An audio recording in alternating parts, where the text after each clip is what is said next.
How good is that? Here's how I'd like to punish women. First, I'd like to punch them in the gut. Adam Curry, John C. Dvorak. And it's Sunday, April 3rd, 2016. Time once again for your Gitmo Nation Media Assassination episode 813. This is No Agenda. Yes, and this time it really is Sunday. From the Violet Crown to the Big Apple, and broadcasting live from the capital of the Drone Star State here in FEMA Region 6. In the morning, everybody, I'm Adam Curry. And from the 18th floor of some godforsaken part of the west side of Manhattan, looking at what appears to be construction, I'm John C. Dvorak. It's Crackpot and Buzzkill in the morning. All right, well, yeah, in the morning to you, John. Let me. That lag was me. Yeah, okay. It wasn't the Skype. It was all you. Yeah, I believe so. Luckily, I'm just trying to adjust your sound on the fly. So, John, you're in Manhattan today on your mobile rig. Yes, the mobile rig. Which is always challenging with hotel Wi-Fi. I believe that's what you're on right now. Yep. Mm-hmm. Well, pretty good. Seems to be working. Before we get underway, I just need to ask you a quick little question. I saw the spreadsheet today. Is this because you didn't get any checks in for the spreadsheet? Right. I can't get checks because didn't go to the post. Because I looked at the spreadsheet. I slept very little last night. We have an hour earlier today. I was volunteering at the Bandana Ball last night for Ronald McDonald House. And when I saw the spreadsheet, I was like, I'm going to go back to bed. And then I thought, no, wait a minute. This must be because there's no checks. There's no checks. Okay, good. No, good. Good. I feel much better now. So, how you doing in Manhattan? We got in on Friday and we went to a play. Now, we is the whole Dvorak family, right? Yeah, well, no. Eric's still in, the shill is still in Washington State with his family. Oh, okay. But everybody else seems to be here. He was invited, though? Yeah, of course. Okay, just checking. Okay. It would have been a huge hassle for him. Yeah. And besides that, we like to go to plays. Oh, okay. And Eric's not a big play guy. Plays or musicals? Well, the American way, of course, is musicals. Mm-hmm. So we go to musicals. We do go to plays once in a while if there's something that's kind of interesting. But generally speaking, the musical. Mm-hmm. And I have to say, if you want to hear the experience so far. Yeah, of course. Now, we always go because of the prohibitive costs of going to musicals. We always get our tickets at Rush. What's Rush? Rush is what people should do. At the morning of the 8 there's an 8 o'clock play. You find when the box office opens on that day of the play, and then you get in line and you buy Rush tickets. And Rush tickets are just sold, maybe I would say at cost to fill up the theater. Right. And typical play, a Broadway musical currently is around $250 a seat. And that's just the regular ticket price on the ticket itself? Yeah. Yeah, I gotcha. Rush tickets are like $30. Holy moly. Is that what the StubHub guys go pick up to sell online? Is that how that works? I don't know what they do, but here's the process. Mimi's actually researched this even more than I have. I always knew about their Stub and Student Rush. I mean, not Stub, but Rush and Student Rush. Uh-huh. And so you want to get these tickets. And now there's certain shows you're just not going to get. They're just sold out actually at the full price. I would guess Hamilton is sold out. Hamilton's you have to pay $300 to go to Hamilton at least. Yeah. And you might have to blow somebody, but that's just. You just wait. I was talking to somebody about this. I said, what's the rush to see any of these plays if you know how the theater works? Mm-hmm. Not one of these plays is like something so contemporary that you have to go see it today. It's been out in the public, going from as previews and test markets around the country, usually for about 2 years. Generally speaking, a Broadway musical has been in the wild for a couple of years before it gets to Broadway. Right. Sometimes it'll even go off Broadway, then Broadway. And so it's not like this, So for example, we haven't seen the Book of Mormon because we were here the last time when it was opening. Right. It was like Hamilton. You couldn't get in. You'd have to pay $250. We're not doing that. There's too many good plays you can get into for $30, which is still high as far as I'm concerned. Uh-huh. And so you just wait. So we'll go see Book of Mormon, probably be able to get Rush tickets for it by now, I'm hoping. And the difference is, well, you don't get to see the original actors. Oh, okay. Well, for a couple of things to think about. This is tips for you people that want to come to New York and do some Broadway scrounging. Mm-hmm. Okay, you can't see the original actors. First of all, let me ask you, Adam, who played the 3 starring roles in the Book of Mormon? I have no idea. Exactly. And I saw Book of Mormon. There you go. and I have the playbill even somewhere, but I have no idea. No. The point is that the actors who come in to take over the roles, you're still looking at a Broadway musical. Yeah. It's still on Broadway. And the actors who come in are never slouches. Right. Except for the Hamilton guy he's a superstar in his own right. Right. You'll run into that once in a while. Yeah. But you might find that the guy who replaces him, which will probably happen after, they usually only work it for 6 months, maybe. Right. Might be just as good or better. And a future star. You don't know. Sure. So it's silly to these arguments to having to rush to see these overpriced plays. In fact, wasn't Barbara Streisand's big breakthrough as an understudy somewhere at one point? That would not surprise me in the least. I think that's maybe I'm wrong, but I think that was how she started. If you heard, it's probably true. Yeah, I think everybody was an understudy at one point. Yeah. So that's what we do. So we'd get the cheap tickets. And the cheap tickets, 90% of the time, are always, they're damn good tickets. It's not like, you're not front row center. Now, and you're not sitting together, I presume. Yes. Oh, really? Yeah. Five in a row. Because I have some audio from the Dvorak family inside the theater, and it didn't sound like you were sitting together. Well, play that. No, lights off. Off. Turn them off. They're too bright. Turn them off. That was Turn you. them off. Let's go. Ready? Turn off the lights. Turn off the lights. Turn. Yeah, that was a special audio that was from me. the. Sorry. Anyway, so the Broadway musical is an American art form, and it is an art form. It is. It's art. Mm-hmm. And so the first play we saw, which because we just got here, so was trying to see something from the matinee today. Mm-hmm. But we got here and we watched the movie Disaster, which was kind of a musical version of this Poseidon adventure. Oh, yeah. Yes. This has been a comedy. Long-running show, though, isn't it? No, I think it's still in previews. Oh, I thought it was. Okay. I'm mistaken. So it's the Poseidon adventure as a comedy? Quite entertaining, but you can just see, when you've seen enough of these, you look at it and go, this is entertaining, it's fun. Everybody's really, number of famous people up there. But you can just see it has no legs. It'll never go on the road. And it's just one of those things that comes and goes. But really entertaining. I thought so. It was very entertaining. Cool. A lot of songs. And so that's what we're doing. Oh, good. And until Tuesday when I have the dinner, and we're already getting people jacked up about coming over to the Sparks bar to hang out. Yeah, and what's the time? 8 o'clock? Is that what you wanted? Yeah, 8 o'clock. 8 o'clock Yeah, at Sparks. Yeah. Or go to dinner there, and then we have a dinner at 6. Yeah, go up to the Dvorak table and go, "Wah!" and then just walk away. That's what Mimi says is going to happen. It will So now. They're all going to come and they're going to pester you. They're gonna So what? I think that's great. Yeah, me too. Take pictures. Oh, good, man. I'm glad. And your birthday is Tuesday. Is Tuesday, right? Okay, so you're flying back on Tuesday. No, you have the dinner on Tuesday. I'm sorry, I got you. Dinner on Tuesday. Well, good, man. I'm happy for you. Well, thank you. This is good. You'd have fun right now. So the weather is just very strange. It was hot and muggy yesterday, and now it's windy and cold. It's classic New York bull crap. Yeah, it happens. Okay. Well, meanwhile, lots of things going on.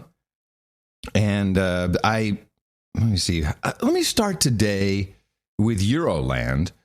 Frans Timmermans, who I think is the vice chairman of he's what's his face is number one guy.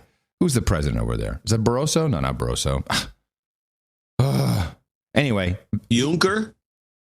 Maybe he's Juncker's guy. Yeah, I think you're right. He's Juncker's guy. I think so, yeah. So Frans Timmermans was Assistant Secretary of State to the Netherlands. When I met him, this was at the radio station that eventually, I got burnt to the ground. Thanks to you. That's why we have to do this on the run. We do. I'm on the lam.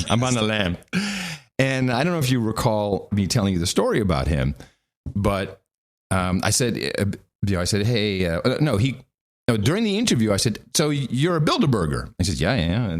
And then, kind of laughing about that and saying, okay, so you're one of the elites who is changing us to the New World Order. And it was all funny, but he's a very smart guy. And he really travels, or used to travel with the Queen before we had the King, and would go to all these, what he called sales calls. And I like that he said that. But then after that interview, he pulled me aside. He said, you're really doing something important here. Just keep doing that. Which to me at the time meant either he's telling me, hey, you're so right, the New World Order is coming, and just sit back and watch the fireworks because you can't stop it anyway. Or maybe he was saying, help me, get me out of the New World Order. Either way, he's propagating his one world, one New World Order meme in the European Parliament, as he did just the other day. And of course, this comes down to migration / refugee crisis.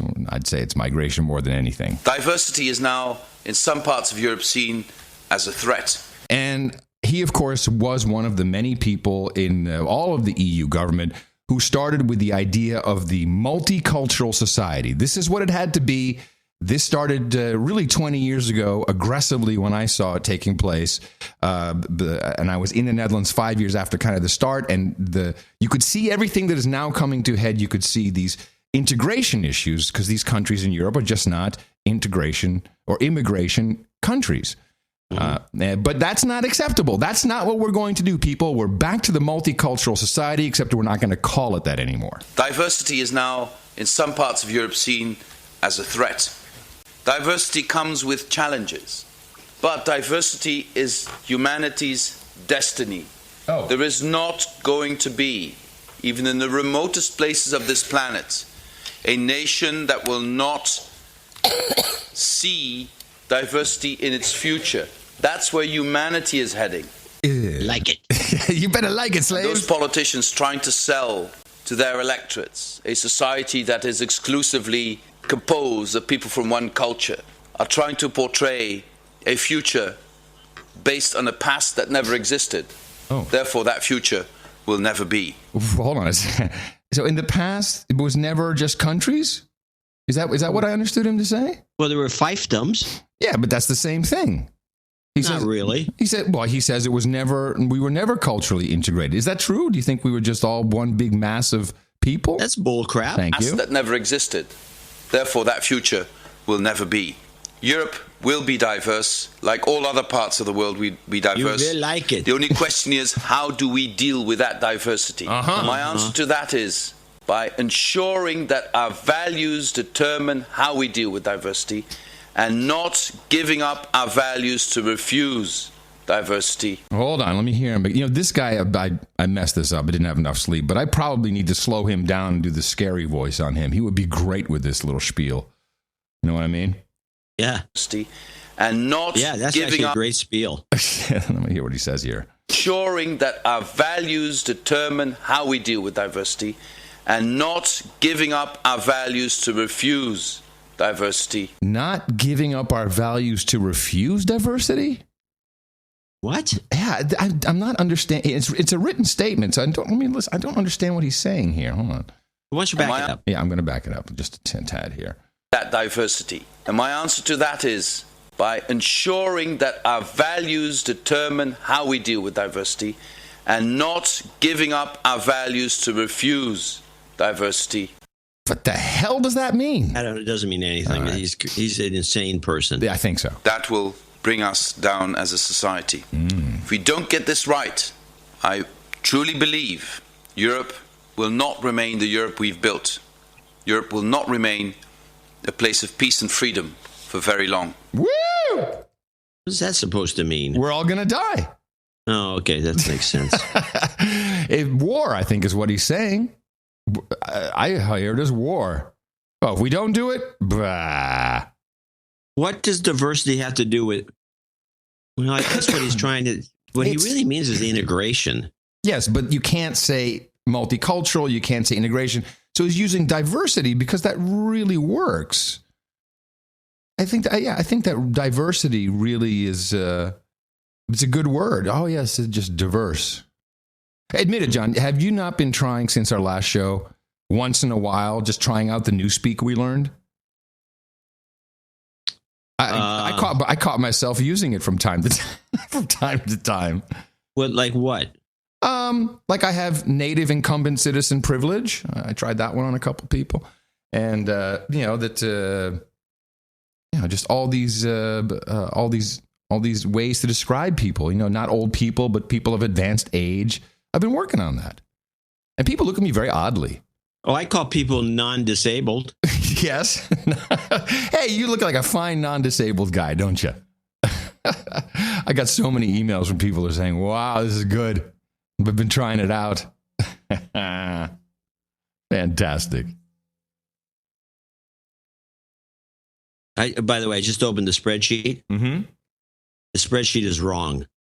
Like really, really wrong? Yeah, like really, really wrong. Okay. So what do we do with the spreadsheet? I'm going to send a note to Eric and maybe he can fix it or not fix it. I don't know. But it's way off. Dame Astrid came in because I got the email about 9 o'clock with $250 and that's not even on there. Yeah, it is. It's on mine. Oh, well, then I'm wrong about it being wrong. But the number's wrong. I know for a fact. All right. Yeah, okay. Well, we'll get to that in a moment. No worries. I'm sorry, I got distracted. No worries. It's okay. It's okay. Because you normally don't. I know what your range is for complaining about the spreadsheet. Mm-hmm. And when I saw the number, I said, well, that's within his range. He's not going to complain about it. No. But you complained about it. So I had to go check it, and I see it's off by a lot. It fits on one screen today. Well, we'll at least get those credits away. We have to do it on the next show or something. It's no good, man. It's no good. Well, these guys, this whole diversity thing, I think is really just an anti-Western civilization thing, to be honest about it. Because it doesn't really make a lot of sense. To me, it still sounds more like New World Order. Some control mechanism. There's something wrong with the. I mean, I think diversity is fine to a point, but not when you're just destroying the culture that you had, which seems to be what's going on to me. Right.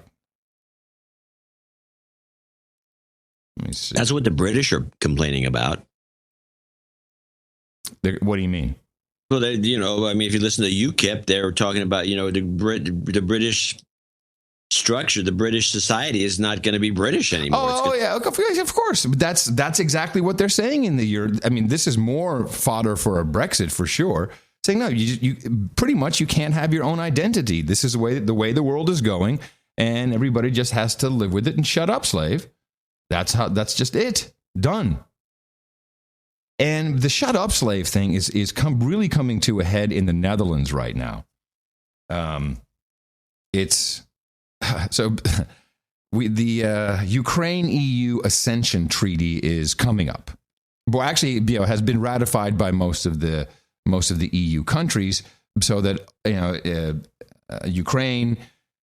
I'm not quite sure exactly the parts of the deal, but it is a pathway into the EU itself. Although they're saying, well, that'll take a while, but we have to have better trade agreements. And the Dutch people, who are still reeling from the loss of several hundred of their citizens, they don't really know. Did Russia shoot it down or not? Apparently, in all the reporting that we're seeing, the Dutch government never even really used or even possibly saw the radar images the U.S. made available.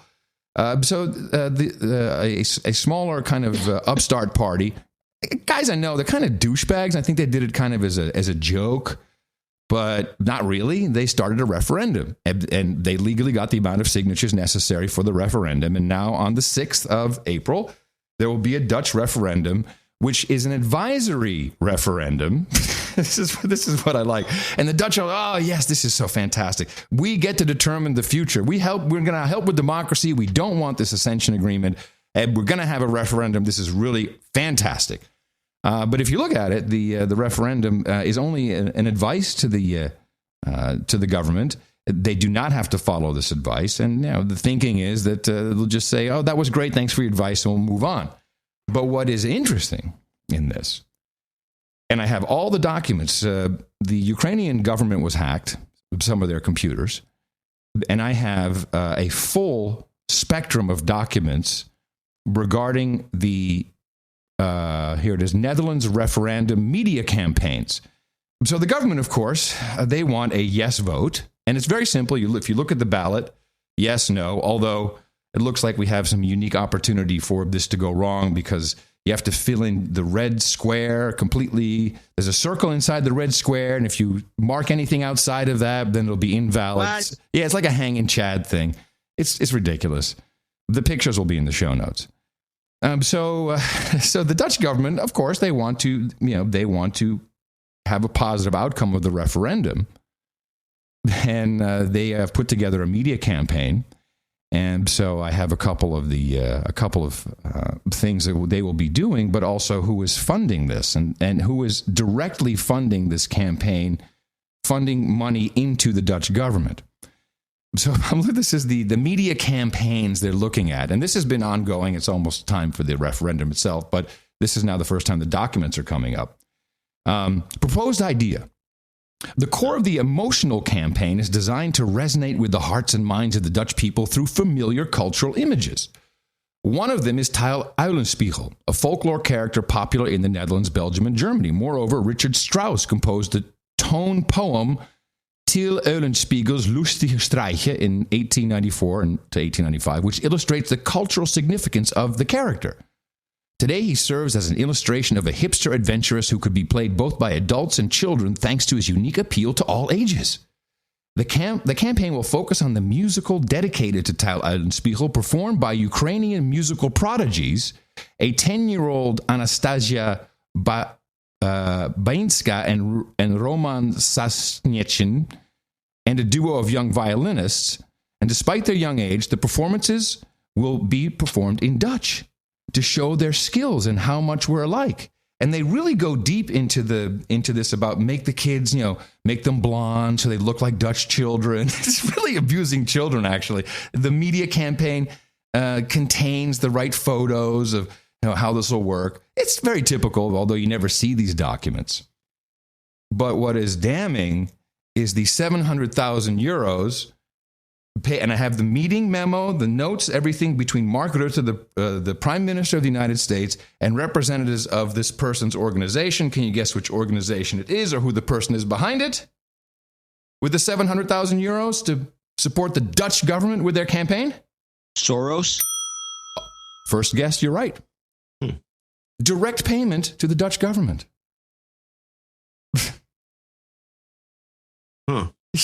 Why? Well, so to protect his stuff. We've been through this. Yeah, I know. I'm just saying it so to give you to talk about something. Well, I think Soros has lots of interest in Ukraine. Seems to be. Lots of people have interest in Ukraine. Somewhat behind a lot of this. But he's behind tons of it. I would argue the whole Maidan may have been part of his doing. Yes, we've always said Kagans are working with the Soroses. I don't think so. Why not? Why not? Because I've never seen that connection made. That would be a bad connection to have in public. I'll tell you that. Yeah, yeah. Glenn Beck would be all over it. Yeah, it's not good. Not good. Anyway, so it'll be interesting to see. And the Dutch usually when they feel screwed over, they make a lot of noise and then they kind of like go back and put their head in the sand. Sad to say. All right. So we will keep an eye on that, obviously. So I did a little editing since I had a little extra time on my hands. I was kind of fascinated by what I've been able to do with Hillary talking. Okay. All right. Now I want you to play this clip. It's a little long, but I want you to play this clip. This is Hillary Plain. Mm-hmm. Okay. Impenetrable encryption provides significant cybersecurity advantages, but may also make it harder for law enforcement and counterterrorism professionals to investigate plots and prevent future attacks. ISIS knows this too. At the same time, there are legitimate worries about privacy, network security. Okay, you can kill it. Yeah. Okay. All right. Now, so I've decided to go with people. So I've now using my abilities. Yeah. Yes. Yeah. Your skills are. This is. If anyone watches Face the Nation, they know John Dickerson. Yes. Or Dickinson. This is Hillary, the exact same thing, transmogrified into John Dickinson.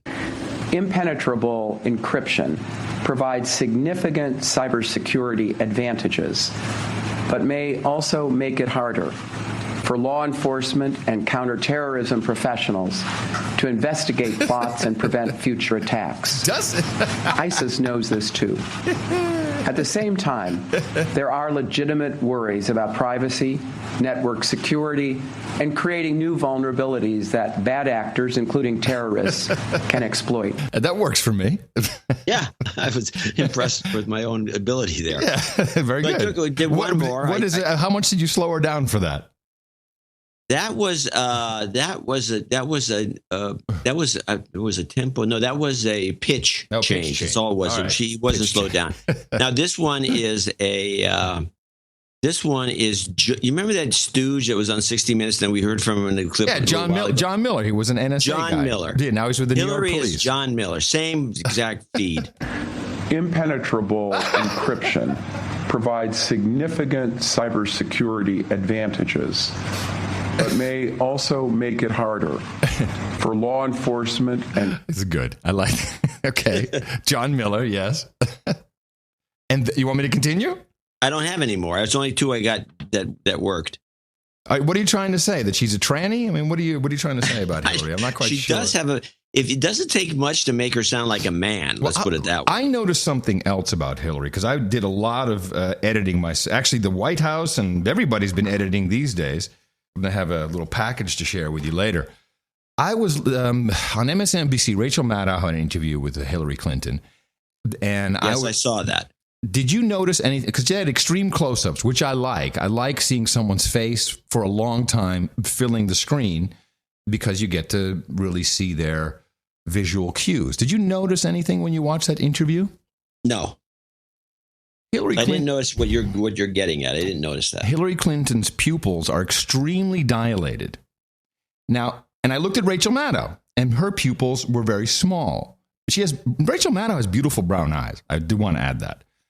Now, there was a lot of lights, and I've been in studios, and this is women particularly are always disappointed by how their eyes look on television, unless, that's why you have a lot of makeup on your eyelashes and everything to kind of detract from the smaller pupil. Yeah, you get a pinhole for a pupil because it's so bright in there. So I don't know what she's doing to have these dilated pupils. Something. But... I'm actually irked now that I didn't notice this. Well, and I went and I was searching around. It's Google search term Hillary's dilated pupils. No one has noticed this, but there is a study that shows that people trust people much more by a factor of 3 if their pupils are dilated. Well, the reason for that is because I've know other studies that indicate that if you're with someone that you're dating, that your pupils dilate if you're attracted to the person you're with. Wow. Well, that's even better than my theory. You're telling me Hillary has the hots for Rachel? That would indicate yes. Yes. Even under the bright lights. That's why people do I think it's secondary that people trust people who would have dilated eyes, because the signaling would be, you see somebody with dilated eyes, that means they're attracted to you. You would be more trusting of somebody like that. Right. Well, Rachel had no vibe for her because her pupils were little pinholes. She doesn't like old women. But, and I really focused on them. I wound it back and I looked again. And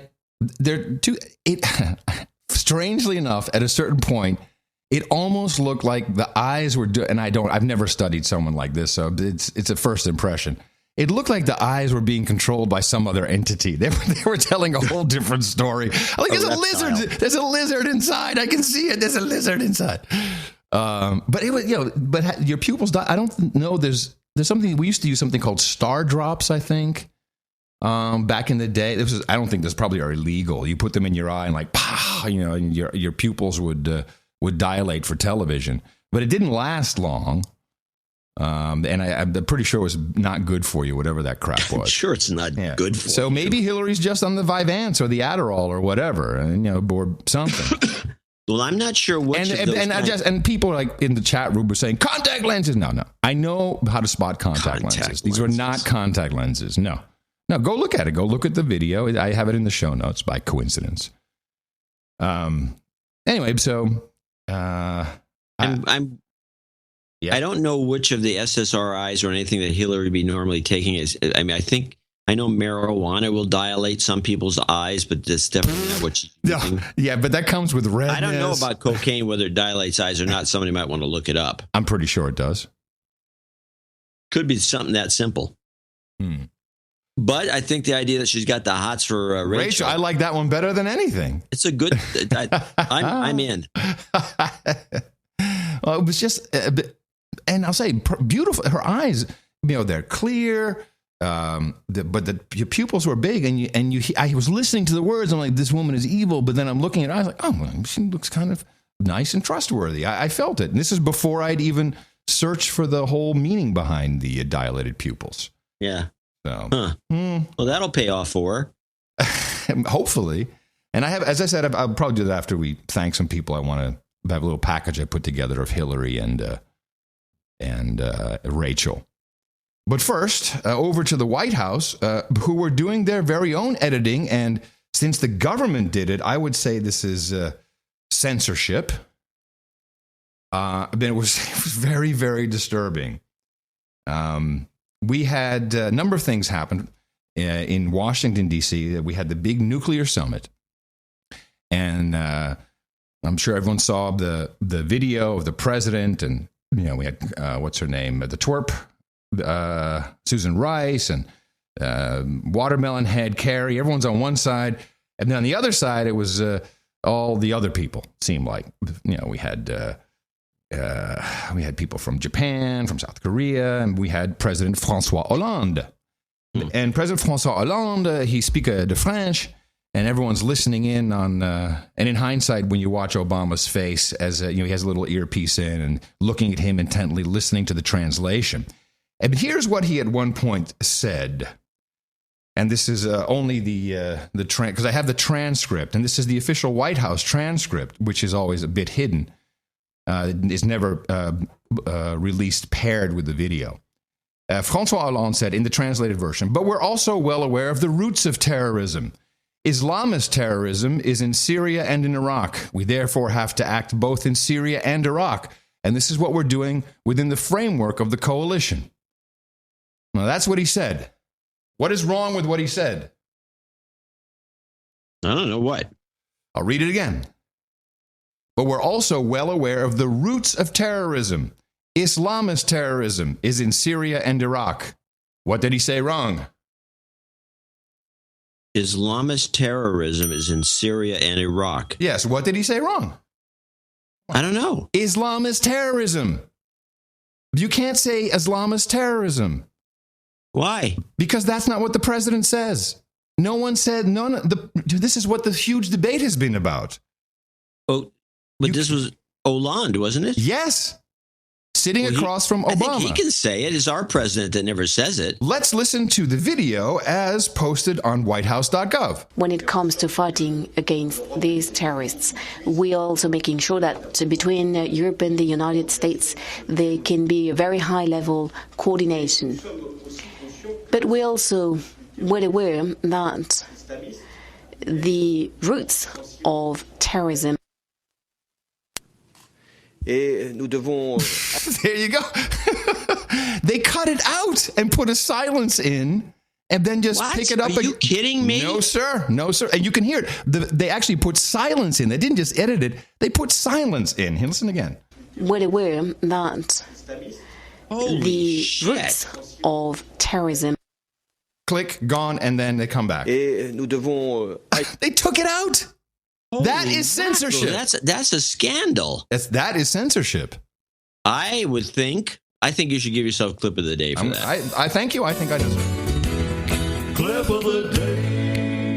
Holy mackerel, that's astonishing. It's an outrage. It's an outrage. And what gall does it take to do that? And so poorly done. They just like, why don't they just go? I think they probably were just cutting and pasting in QuickTime or something. It was totally. Mackerel. Let's do it one more time and really listen to the silence that appears in the clip. So we're aware that the roots of terrorism.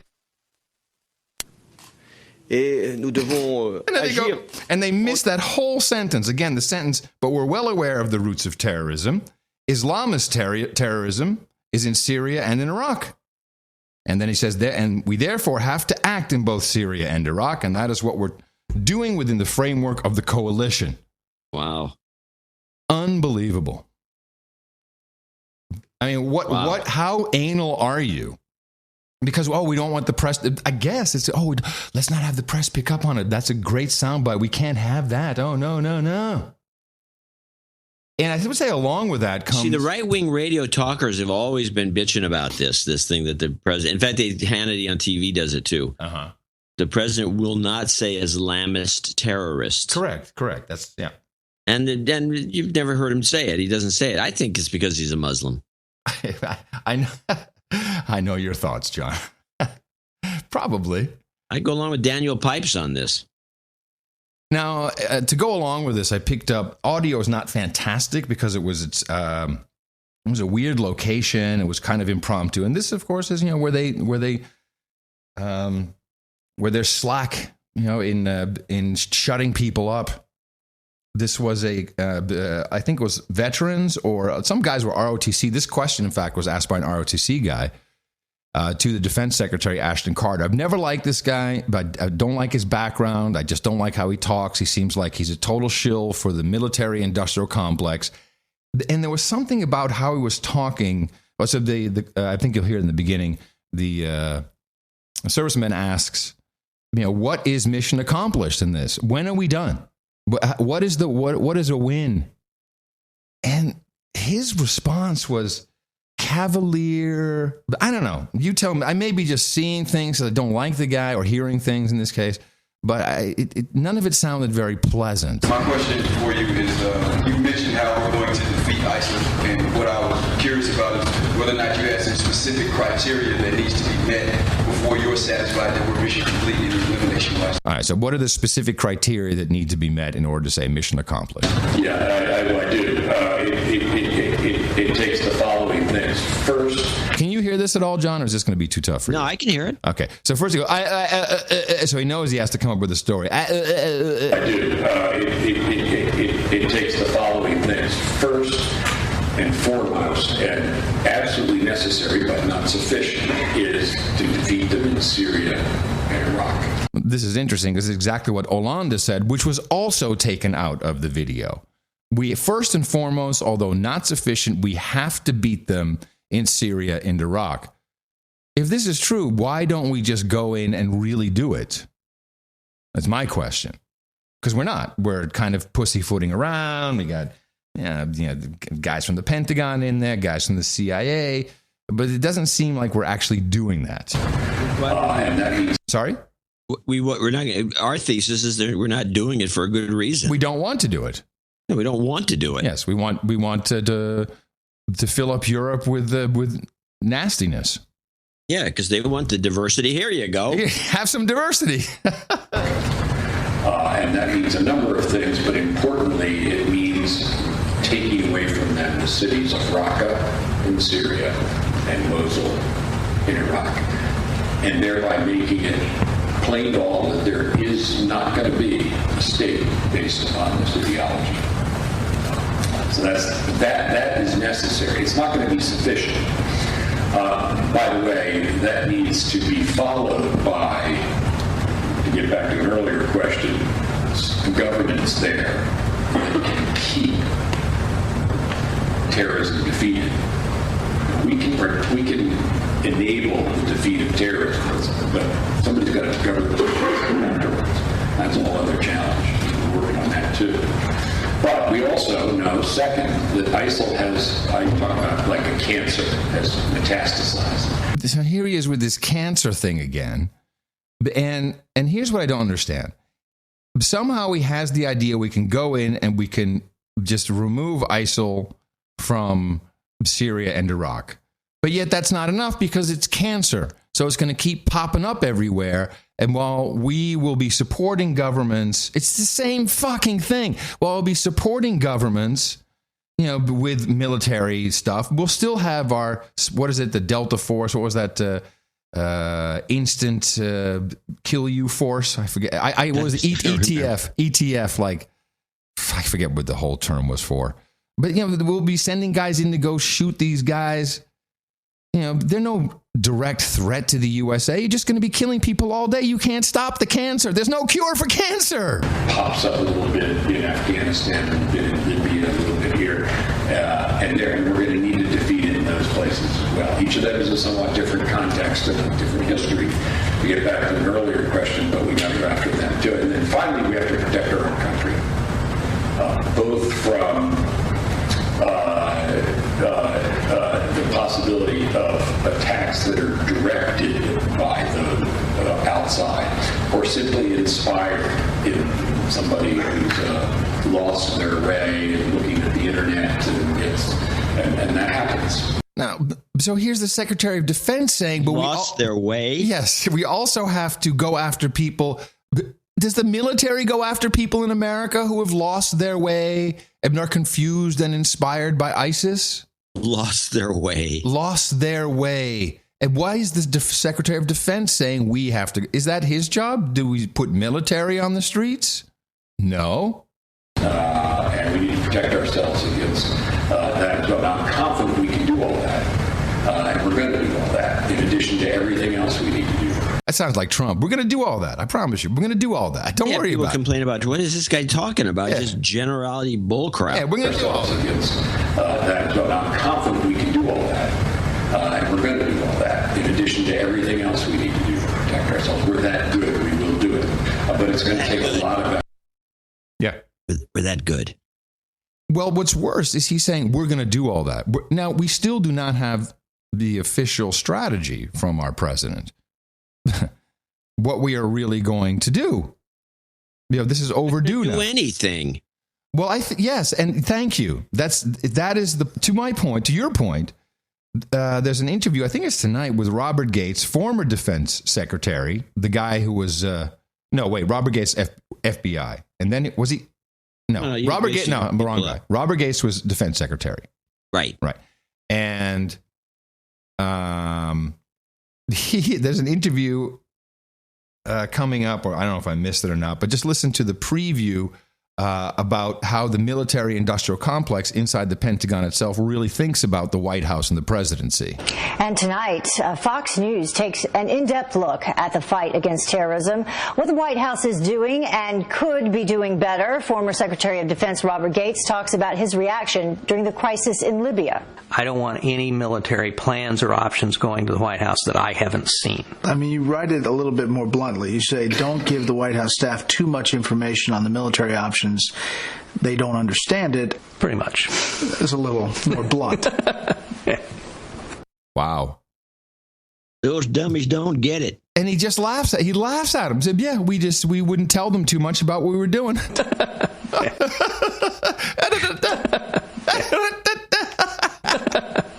What a douche. Wow. Well, that's the way it works. Well, that just so don't tell them how much money we're spending. Tell them we can't audit the Pentagon. It's not possible. We're too busy. And all the systems, none of them are compatible. We're too busy, man. We're just too busy. Just snookering the American public. What a waste. Mm-hmm. Yeah, I concur. Hey, did you? No, let me ask you differently. But looking at the April Fool's jokes that were put on, I didn't look at them. No, I didn't look at them either. But of course, the April Fool's has been ruined by the internet. The April Fool's jokes don't make sense anymore because they can crop up at any time other than April 1st. Well, it's even worse than this. I stopped doing it. I used to be one of the great. You did great. I have April Fool's gags in the April Fool's gags Hall of Fame. Oh, is that where? In what state is that? The hoax. Okay, look it up. Hoax Hall of Fame. You'll find one of my April Fool's gags. No way. I've had a number of good ones. But I won't do them anymore because it's senseless.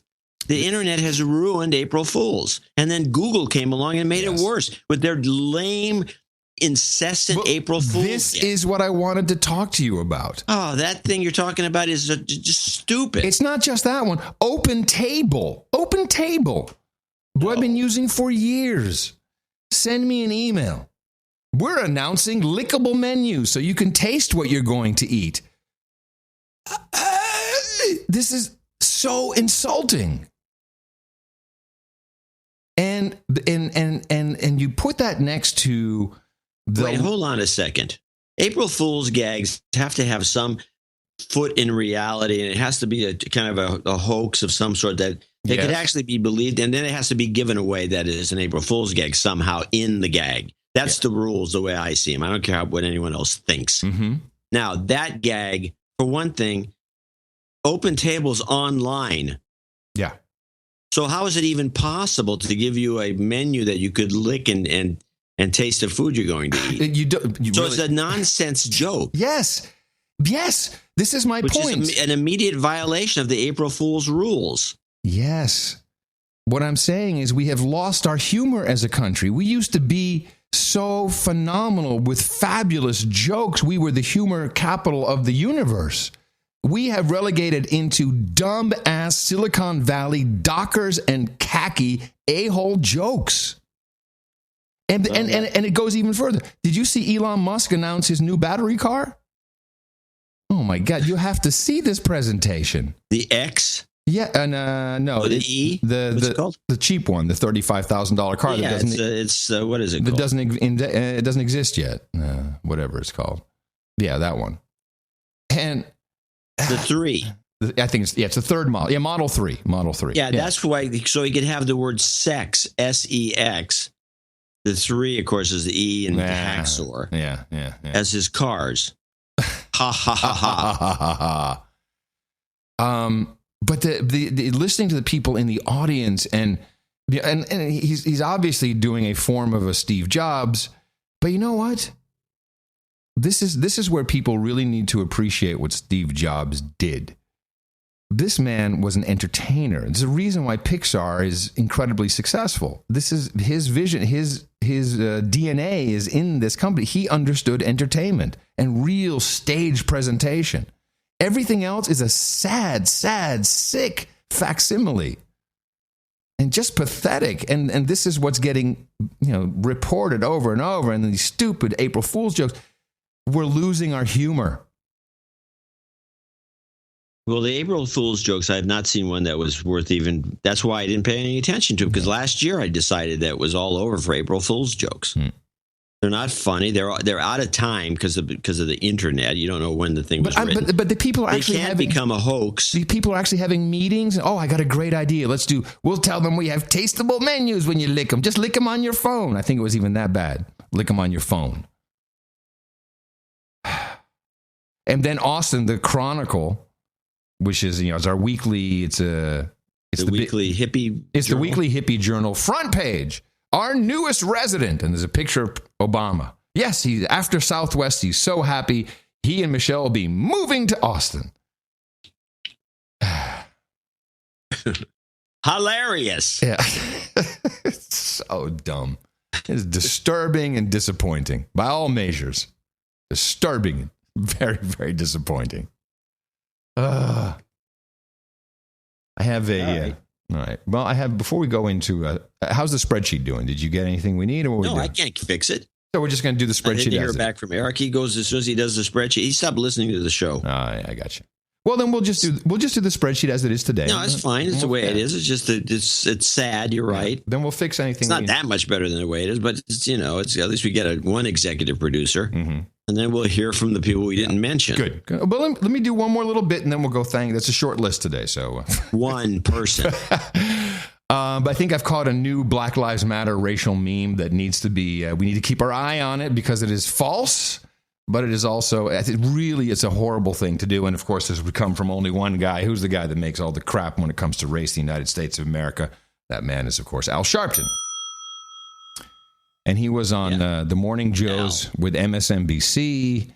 And they were talking to, of course, there's some other guest whose name I didn't catch. But at the end of this, the guest says something and Sharpton agrees vehemently. And has made that statement. And you look at her, Sanders, on policy that's where a lot of the things are divided. If you look at policy issues, she is a step back from Barack Obama. She was always the most aggressive on military response. In every cabinet meeting, she supported intervention and nation changing in Iraq. She supported the same in Syria. She supported the tripling of troops in Afghanistan. She was always the most aggressive. She was far more keen to help Wall Street out. Well, what you just said should be a Sanders commercial. That's what he ought to be saying. Well, he is saying that, but it's not connecting. And the Clinton campaign is saying that his tone is harsh. Well, and the people who die in those coffins, by the way, have a racial makeup that is much browner and blacker than the rest of the country. There's no doubt about it. Okay. What the guest said is of the U.S. military that is being sent into the Middle East and doing all of this nation building and regime change and propagating democracy, that of those military men and women, a disproportionate amount who die are brown or black. I did something. What they said, yes. Yeah, I did something really crazy. I went and looked it up. Little fact check. Uh-oh. Oh, is right. Uh-oh. The Congressional Research Service released a report January 2015. That's the most recent one I could find. And it is American War and Military Operations, Casualties, Lists, and Statistics. And besides calling out these douchebags as liars and hateful race insiders, I've learned a lot of interesting things about about all the way. This starts with the Revolutionary War, and you can see exactly how many people died during the Revolutionary War, service personnel, of course, and the Civil War, and the War of 1812, and it's really quite amazing. If there's anything you'd like, send me that link. It's a PDF. Oh. So, for instance, in the Revolutionary War, I mean, how many military personnel do you think died in the Revolutionary War? Yeah, just as we don't really know how many were serving, but we do know how many total deaths there were. I don't have no idea. 4,435. That sounds. Yeah, I was going to guess in the thousands. Right. The Civil War military personnel, we're talking 364,511. So yes, there was a lot. More. And then you get World War I, 116. World War II was really the doozy, more than the Civil War, by the way, because I often hear, more. What you're saying right now is exactly what I've heard. Civil War. Now, this is service personnel, so civilians and all that. That's out of the realm of what we're talking about. Civil War is the 364,000. World War II, 405,399. Then the numbers really drop quite dramatically. Persian Gulf War, 383. Then we go the Vietnam War was the biggest one after that. It was 50,000. I think the exact number is 58,220. So yeah, you're right about that. 60. And they also break it. It's close to 60. They also break it down by, by here we go. This is now we're talking about. This is since the. Here we go. This is with Desert Storm, Desert Shield, really pretty much from 2001 onward. Oh, no, I'm sorry. Vietnam conflict. Here we go. This is a good one for you. The Vietnam conflict, which I always was quite convinced that it was the poor black kids who were dying on the front lines. Did you ever get that idea? Actually, no. I never got that idea. That wasn't sold to us back in the day. It was sold to me that it was, it's always the poor kids with no underprivileged. That's the anti-war folks around the world. They have a fixed sales pitch, and that would be part of it. Right. Well, just so you have the numbers, the total of white service members, that was almost your 50,000, 49,826 who perished. And black or African American, 7,243. Big difference. Huge. I really had a different view of that, and that's how it was indeed sold to me. As an aside, This is also in the table. And this is all marked up in the show notes if you guys want to see it. So, it's from the government. It's the numbers they have. Here are the different types of deaths that occur. And this is since 1980. You can have, maybe just ask you, what do you think the number one cause of death is of U.S. service, U.S. military personnel? What is the number one cause of death? Can I give a couple guesses? Yeah, sure. Okay, guess number one, food poisoning. It is not listed as an item, but it could be. It could be part of the number one. Try again. Friendly fire. That is possible. Yeah, that would possibly in the biggest number. I'll just tell you is accident. It's listed as accident. Accidents. Yeah, and if you look at accidents, it's really if you look at across the board, that's friendly fire. Yeah.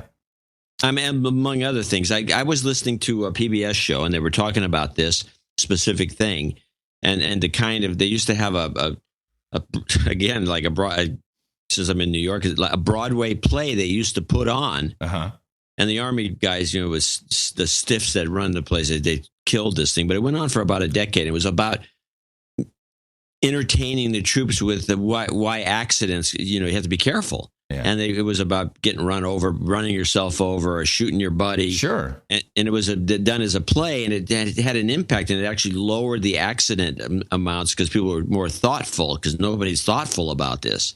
And accidents include all kinds of crazy things. A lot of mishaps during basic training, shooting your buddy. Oh, people get electrocuted in showers. There's all kinds of stuff. Dropping a hand grenade in the barracks. There's also homicide against each other. Homicide. That's pretty high, actually. Now, here's the number that counts, and it's consistent across the board. I'm going to give you Operation Enduring Freedom. Now, currently, just so you know, the quote was a disproportionate amount of the deaths and going into the coffin sent there by Hillary Clinton, because that was what it was about, which I thought was even funnier, although that gets kind of lost in that whole piece.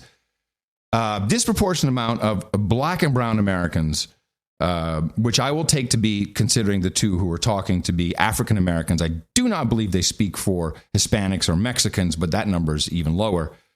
So currently, the population of Black African Americans, as per the Book of Knowledge in the United States, and this was also a surprising number to me. Do you know what the percentages of African Americans in the United States? It's like 17% or something? 12.3. Yeah, okay. Mexicans is 17%. Now, that's not Hispanics. They are listed separately. Anyway, we're talking about African Americans. It is 12.3% of the overall racial makeup of the United States. But if you look at the numbers, the claim was disproportionate. Well, here we go. Operation Enduring Freedom, 1,999 white deaths, 193 Black or African American deaths. That is 10%. So it's disproportionately less, in fact. What was it, 200 and what? No. Number of deaths in Operation Enduring Freedom, 1,999. White. Black, 999. 1,999. 1999. Yeah, you're right. It's maybe closer to 11%. But it's not every coffin. No, and it's not true is what it is. But they are starting the racial war inside the military. This is what I want you to be on the lookout for. To say this, you know how Al Sharpton is? He's like, oh, that's a good idea. So there's about 2,000 dead white people and about 200 and something dead blacks. No, less than 200. 193, less than 200. Oh, 193. Yeah, less than 200. Okay, so there's 2,1999, 2,000 whites, and 193 black or African American. And according to Al Sharpton. Yeah, let's listen to it again. We can listen to the very end. Well, what you just said should be a Sanders commercial. That's what he ought to be saying. Well, he is saying that, but it's not connecting. And the Clinton campaign is saying that his tone is harsh. Well, and the people who die in those coffins, by the way, have a racial makeup that is much browner and blacker than the rest of the country. There's no doubt about it. There's no doubt about it. There's no doubt about it. So why is this guy on MSNBC in the first place? Does anybody call these assholes out about this sort of thing? I think that everybody, including Joe and Mika, believed him to be correct. Yeah, Joe and Mika, what idiots are they? Yeah. Oh, yeah. Ooh. Oh, they're killing a black man. Yeah. Wow. That's a good one. Yeah, it was very. That would be clip of the day. No, but not the Al Sharpton, but your clip indicating it was 10%, but there was no clip. You had to do the research. I did. I looked for a clip. Please, somebody spare me the work. Doing clips, fact checking clips, But you know how Sharpton is. He saw the opportunity. You heard the guy say, "It's like, oh crap, another way to go make money. Yeah, let's go protest it. We need less black deaths in the military. Hey, you whitey, kill yourself so we change the numbers."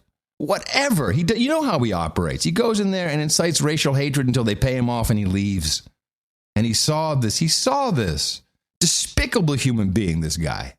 Yeah. Going in. Now we're going to start race wars in the military. Yeah, that's where we really need it.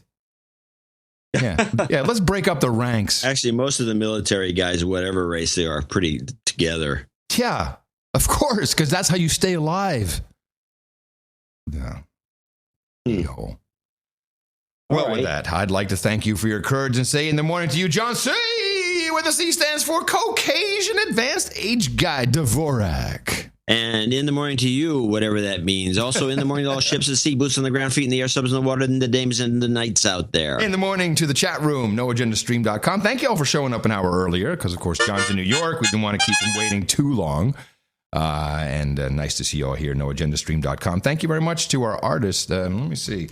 This is the artwork for episode 812. It was titled Non-Disabled, and the art was brought to us by Chun-Ji. And we messed up for the second time with this artwork. I can't believe it. We had used this. Oh, we have? For the iTunes special promotional thing. Oh, that's what? I don't think that counts. Well, the problem is it was misspelled. Instead of it saying corporate sponsors, it said corporate sponsors. We missed it the first time we used it, and we missed it the second time we used it. It's because it's missable. Yeah.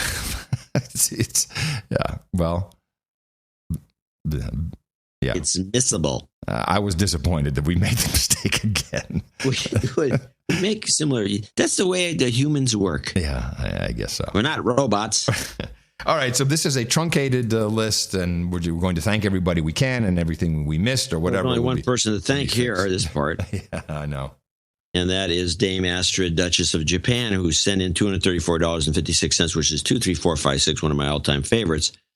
And she, unfortunately, the spreadsheet thing that I have on this little laptop, which I was unaware of, doesn't do word wrap. So I can't read what she said. Dear John, where the C stands for Chick Magnet. Oh, yeah. Happy birthday. Please, John, tell us more stories. They are classic gems from Wine Connoisseur to how... Classic gems. To how to burn ants. From trying to pick up girls on a motorbike on a snowy night in Tahoe to where buying fake paintings in Vietnam.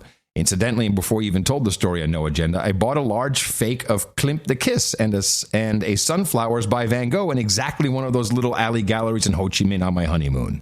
I think I'm joining the Crush on John Club. Wishing you all the best. Send pictures, John. I love you, Dame Astrid, Duchess of Japan.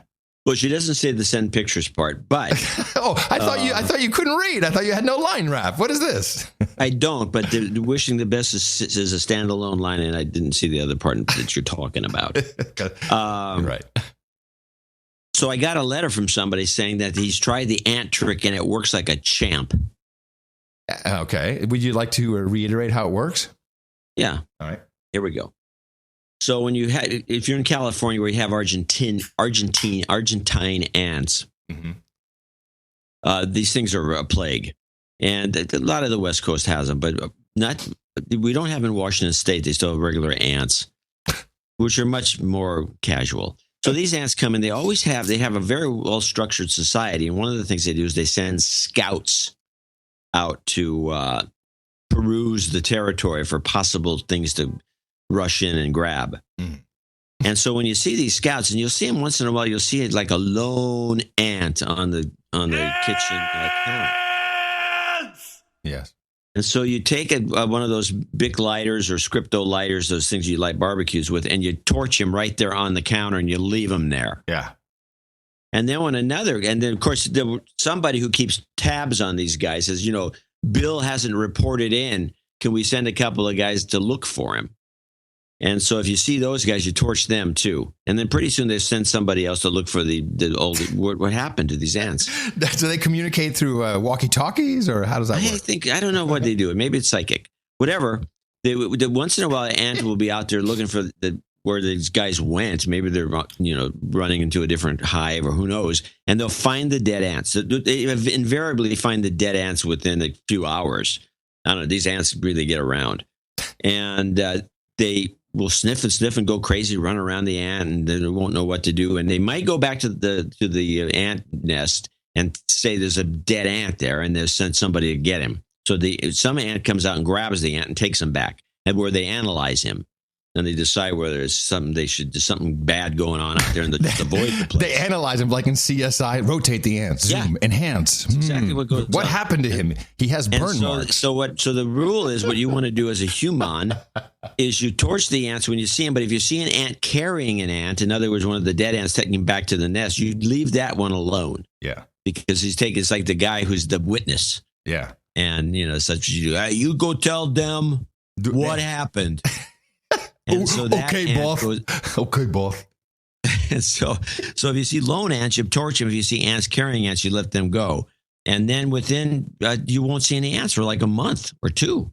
Damn you, ants! Now, if you don't do that, and these ants find something like anything, some crazy little thing they can see, and anything. Next, you wake up in the morning, and the kitchen will have a big stream of ants, and you'll find they're heading to a honey pot or something. Who knows? But you have to do that. And it's the guy. People have tried this; they all say it works. Yeah, that's it. That's it. That's another ant killing tip. I'm embellishing it more and more, though. Yeah, well, it's good. You are. I think it's not embellishing. I think you're expanding your tactics. I think maybe I've been having a better understanding of the mechanism. The ant, yes. All right, everybody. Well, thank you, Dame. That's it for us. Yes. This is why Dame Astrid came in with some money, and that's the end of it. And we do appreciate your support. Oh, by the way, stop. She becomes executive producer. Yes, absolutely. For the show. The sole executive producer. Bumped up. And well-deserved. We got another show coming up on Thursday. Please remember us for that program. Dvorak.org/NA. And no matter where you are, and of course the Dvorak family is doing this, they are in New York propagating our formula. Our formula is this. We go out, we hit people in the mouth.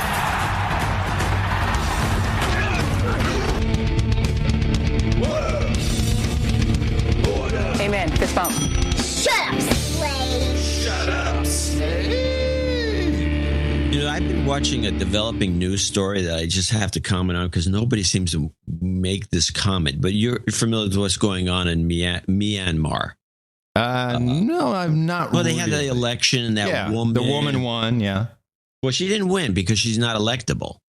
Oh. Because it's against the law. Here, play this clip and you'll catch up. And I have a comment on this I think no one seems to be paying any attention to. His government in 54 years. Under the constitution written by the junta, Suu Kyi was not allowed to run for president because her children are foreign nationals. She said she will lead the country anyway. And as foreign, education and energy minister and minister in charge of the president's office, she'll also have a major official role to play. Tin Shaw was handpicked by Suu Kyi for the role of president. He's not widely known and is not a member of parliament. While democracy has made huge advances in Myanmar, the current constitution gives the military a quarter of the seats in parliament and control of several key ministries, so it will have a veto over any new, fully democratic constitution.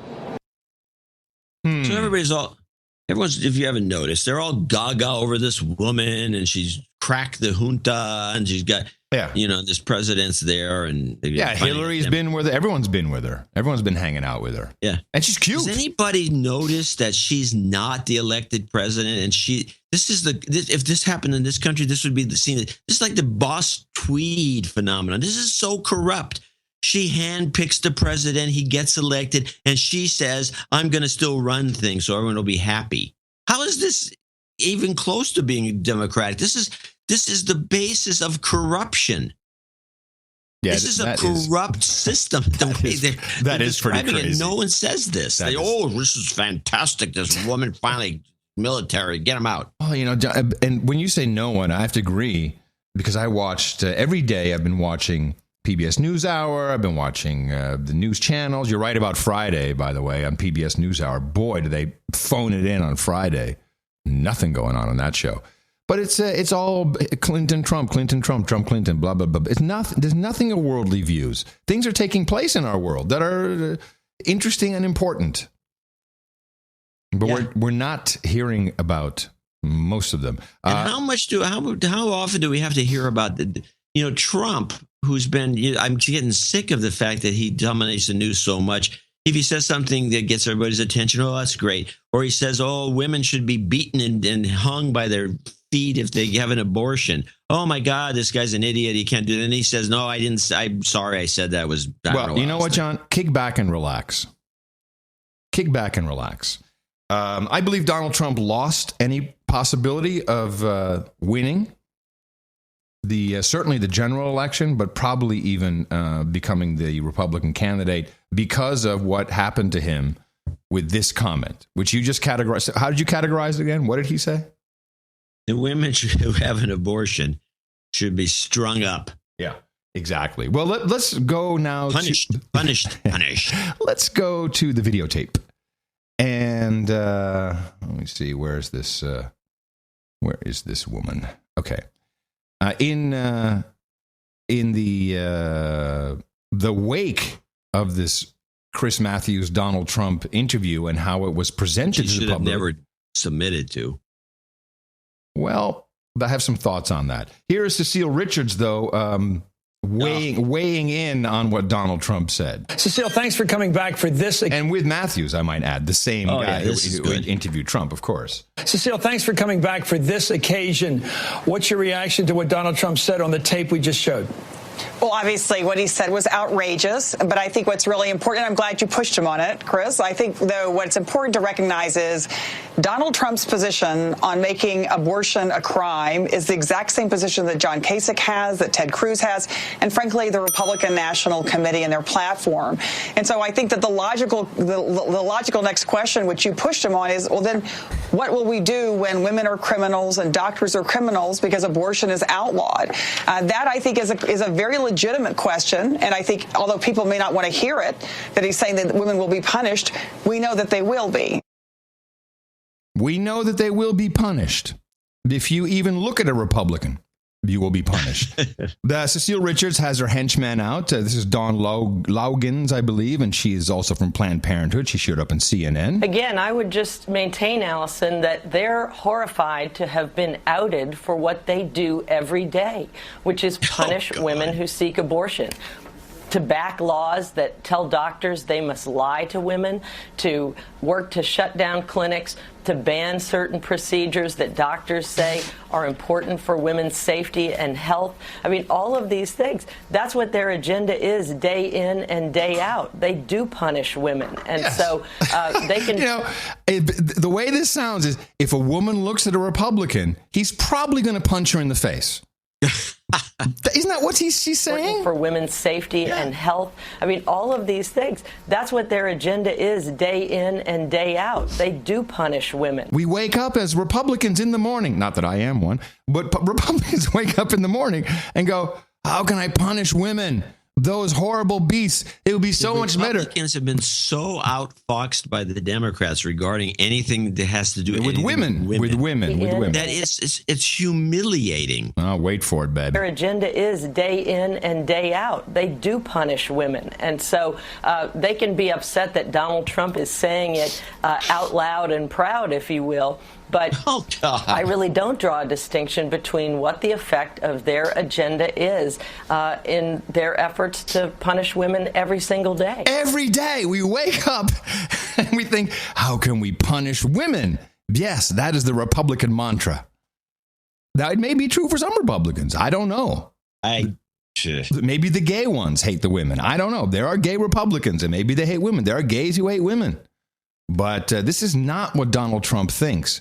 Okay, so prefacing this by saying, as I already stated, I believe Donald Trump has now lost all opportunity. I don't think he can recover from this. I really don't. It is so. When Tina saw the soundbite, because we all saw the soundbite of Donald Trump basically saying, as you summarize, women should be thrown in jail if they have an abortion. Tina the Keeper, who has been following along with the show and has been looking at Trump with different. She never, of course, never voted for Republican. She's a woman, for God's sake. So this would never happen. And when she heard that, she went, "Oh my God! Oh, I can't vote for him. He's all against women and what they." And I understand women how they feel about their bodies, and you have something growing inside you don't want. I get it. And of course, when I said, "Well, I think he lost any chance of the election because of this," her next comment was, that means we get Hillary. I said, yeah, that's kind of the point. But I am here to prove to you that this was orchestrated, set up in collaboration between MSNBC, Rachel Maddow, and Hillary Clinton. If I can prove this. But more importantly, Donald Trump did show he is not a skilled politician because he committed the cardinal sin. He commented on a hypothetical. Now, you never, ever, ever comment on a hypothetical because that hypothetical can then be used. Your answer can be used and said, that's your position. Would you agree this is something you don't do in politics? I think that's absolutely true. You never. That's why most people say, I refuse to comment on hypotheticals. Yes, the State Department, we hear it a million times. I'm not going to comment on a hypothetical. I know what you're trying to do. That's what they say. He commented on a hypothetical, and I'd like to prove that to you. And I'd like to show you, and I'd like to take you through the whole thing. So a lot of people who are listening to this and jump in, they're defending Trump. No, I think Trump is toast at this point. I'm not defending him. We don't defend Trump. I just want to preface it. Okay, so first, and everybody saw, let me put it this way, very few people actually watched the Donald Trump town hall. It's MSNBC. No one cares anymore. There's a million of these things going on, and it was easy to miss. By chance, I caught it yesterday afternoon. I'm like, this whole thing, and this is kind of the sad part, Trump was doing what Melania had asked him to do. He was being presidential throughout this whole town hall. He was being kind, courteous, calm. He was addressing things with thought. But he made the mistake of commenting on a hypothetical. So let's start with what you did not see. And then I'm going to go into the segment that started this all off, which was 100% Rachel Maddow right after it took place. And well, you'll see that in a moment. So first, about a minute of what you didn't hear, the lead in with a question from this young girl to Donald Trump, his answers, and then we'll get into how this was propagated into making Donald Trump pretty much unelectable. Young lady. Hello. Hello. I'm Tanya Nemi, and I have a question on what is your stance on women's rights and their right to choose in their own reproductive health? Okay. Well, look, I mean, as you know, I'm pro-life, right? I think you know that. With exceptions, with the three exceptions, but pretty much that's my stance. Is that okay? You understand? What should the law be on abortion? Well, I have been pro-life. I know. What should the law? I know your principle. That's a good value, but what should be the law? They've set the law, and frankly, the judges, and you're going to have a very big election coming up for that reason, because you have judges where it's a real tipping point. And with the loss of Scalia, who was a very strong conservative, this presidential election is going to be very important, because when you say what's the law, nobody knows what the law is going to be. It depends on who gets elected, because somebody's going to appoint conservative judges, and somebody's going to appoint liberal judges, depending on who wins. I've never understood the pro-life position. Well, I never understood it, because I understand the principle. It's human life as people see it. But what crime? What crime is it? Well, it's human life. No, should the woman be punished? Okay. So that is what you did not hear and not see in any of the clips. You only saw that if you watched it live from the beginning. Now, I want to make a quick comment. You're right. In terms of the way that what they're passing around. Yeah. But I think it's interesting that a commentator will say that he doesn't understand in any way the pro-life position. Well, it gets more interesting because Donald Trump, I don't know if it was a trap, but he put his foot right into it with that question. It was a trap, obviously. So right after this thing was done, and this was just yes, go ahead. One more thing. Yeah. Chris Matthews is going to take credit for bringing Donald Trump down. Oh, of course. And that's going to be some. He'll have a network job. He's moving to the big house. No, that's not possible. No, you sure? Mouth. He's not moving up to the big house? No. I like the big house. He's just going to take credit. It's going to be in his bio. So the way this aired linearly, and this topic was the last topic of this town hall. Right after that, Rachel Maddow comes on the show. So I saw this in linear sequence, and I was just, I'm like, oh my God, this is great.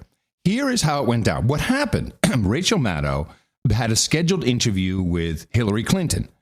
I don't know if you've watched the Rachel Maddow show lately, but unfortunately, I've watched it about once a week.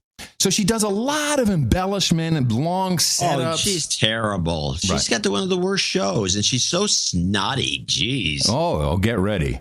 You got a bucket? So she was interviewing Hillary Clinton while this town hall was taking place.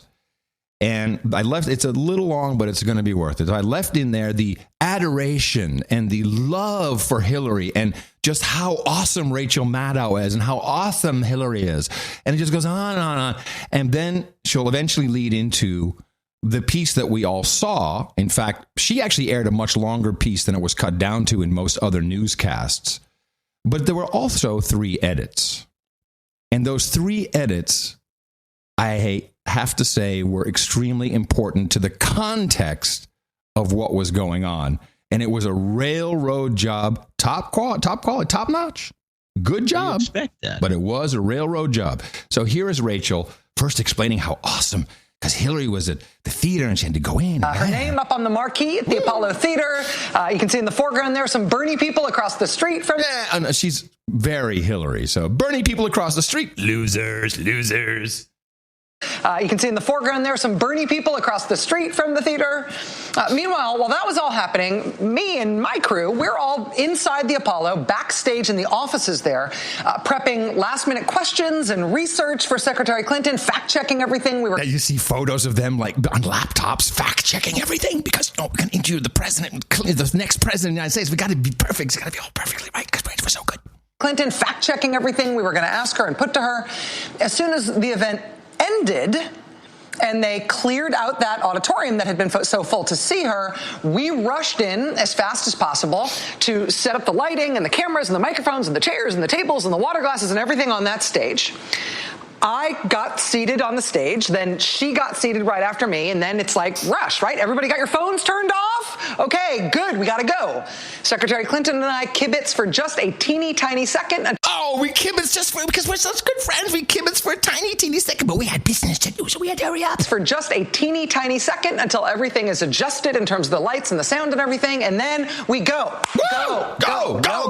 No messing around. She's only got so much time. She's a presidential candidate. Oh, she's the next president of the United States. We do the interview. It's fairly intense. You're going to see it in just a moment. She ends up making news on the Supreme Court and on Bernie Sanders and on what European leaders have been privately telling her during the campaign. That's just another great bit.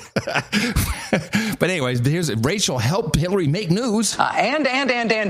Fascinating interview. Super intense. And then wrap. Super intense. It's over. She's got to go. We got to go. So, turn on the lights. Let's go. Wow. Damn. Exhale. And then we all get off that stage. Yes. We grab our stuff. We all turn our phones back on. And what happened? My phone's blowing up. And oh my God, what just happened? While that was happening and we had our phones turned off. Did you guys see this? Literally, while we were taping that interview with Hillary Clinton today, Chris Matthews was simultaneously doing the part of his town hall with Donald Trump, where Donald Trump started pontificating on exactly how he would like to punish women. Now, hold on a second. That lead-in is already misleading. How he would like to punish women. He didn't. Did you hear anything like that? Would you ever see any of these sound bites of him saying, here's how I'd like to punish women? Here's how I'd like to punish women. First, I'd like to punch him in the gut. Punish and women? Slap him left, slap him right. And then bang in the ear. Boom, pop that eardrum. And then one more sock to the solar plexus, and then tell him to stop it. I don't think I saw that one either. I didn't hear any of that. Exactly how he would like to punish women. Jail them, maybe some fines. If any American woman tried to have an abortion in this country, once he was president, an abortion was banned. Okay. So the lead-in is saying... That's actually really horrible. Yeah, well... Now, I don't know if I really dislike her. I have to only think that she's driving back from the Apollo Theater. I don't think it was online right after the broadcast. So I don't know if she actually saw the whole 17 minutes of this particular topic or not. But she leads in, and remember, Trump was quoting on a hypothetical, which she edited the hypothetical context out in the piece she is about to play. Of course, she doesn't start with the context of the question and how he answered it first, which was appropriate, saying, hey, this is going to be an important election. Whoever gets in is going to get that final judge vote, and that could change how the abortion laws run in America, which is not abnormal for a Republican candidate to say. But that's a little different than he talked about how he is going to punish women once he's president and changes the law, which is not his change to make. And I will stop at the first edit because there were 3 where she edited out most of the context of this hypothetical. Should the woman be punished for having an abortion? Look, this is not something you can dodge. If you say abortion is a crime or abortion is murder, you have to deal with it under the law. Should abortion be punished? Well, people in certain parts of the Republican Party and conservative Republicans would say yes, they should be punished. How about you? I would say that it's a very serious problem, and it's a problem that we have to decide on. It's very hard. But you're for banning it. Are you going to say, well, wait, are you going to say put them in jail? Is that well, no, what I'm Notice Trump is actually asking him, are you saying we're going to put him in jail?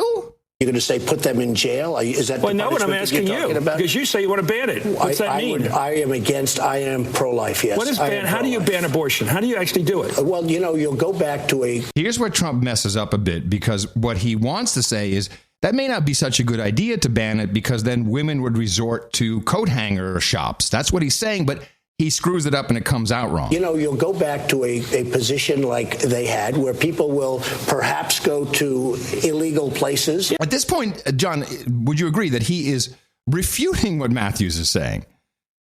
He's handling it well. Yeah.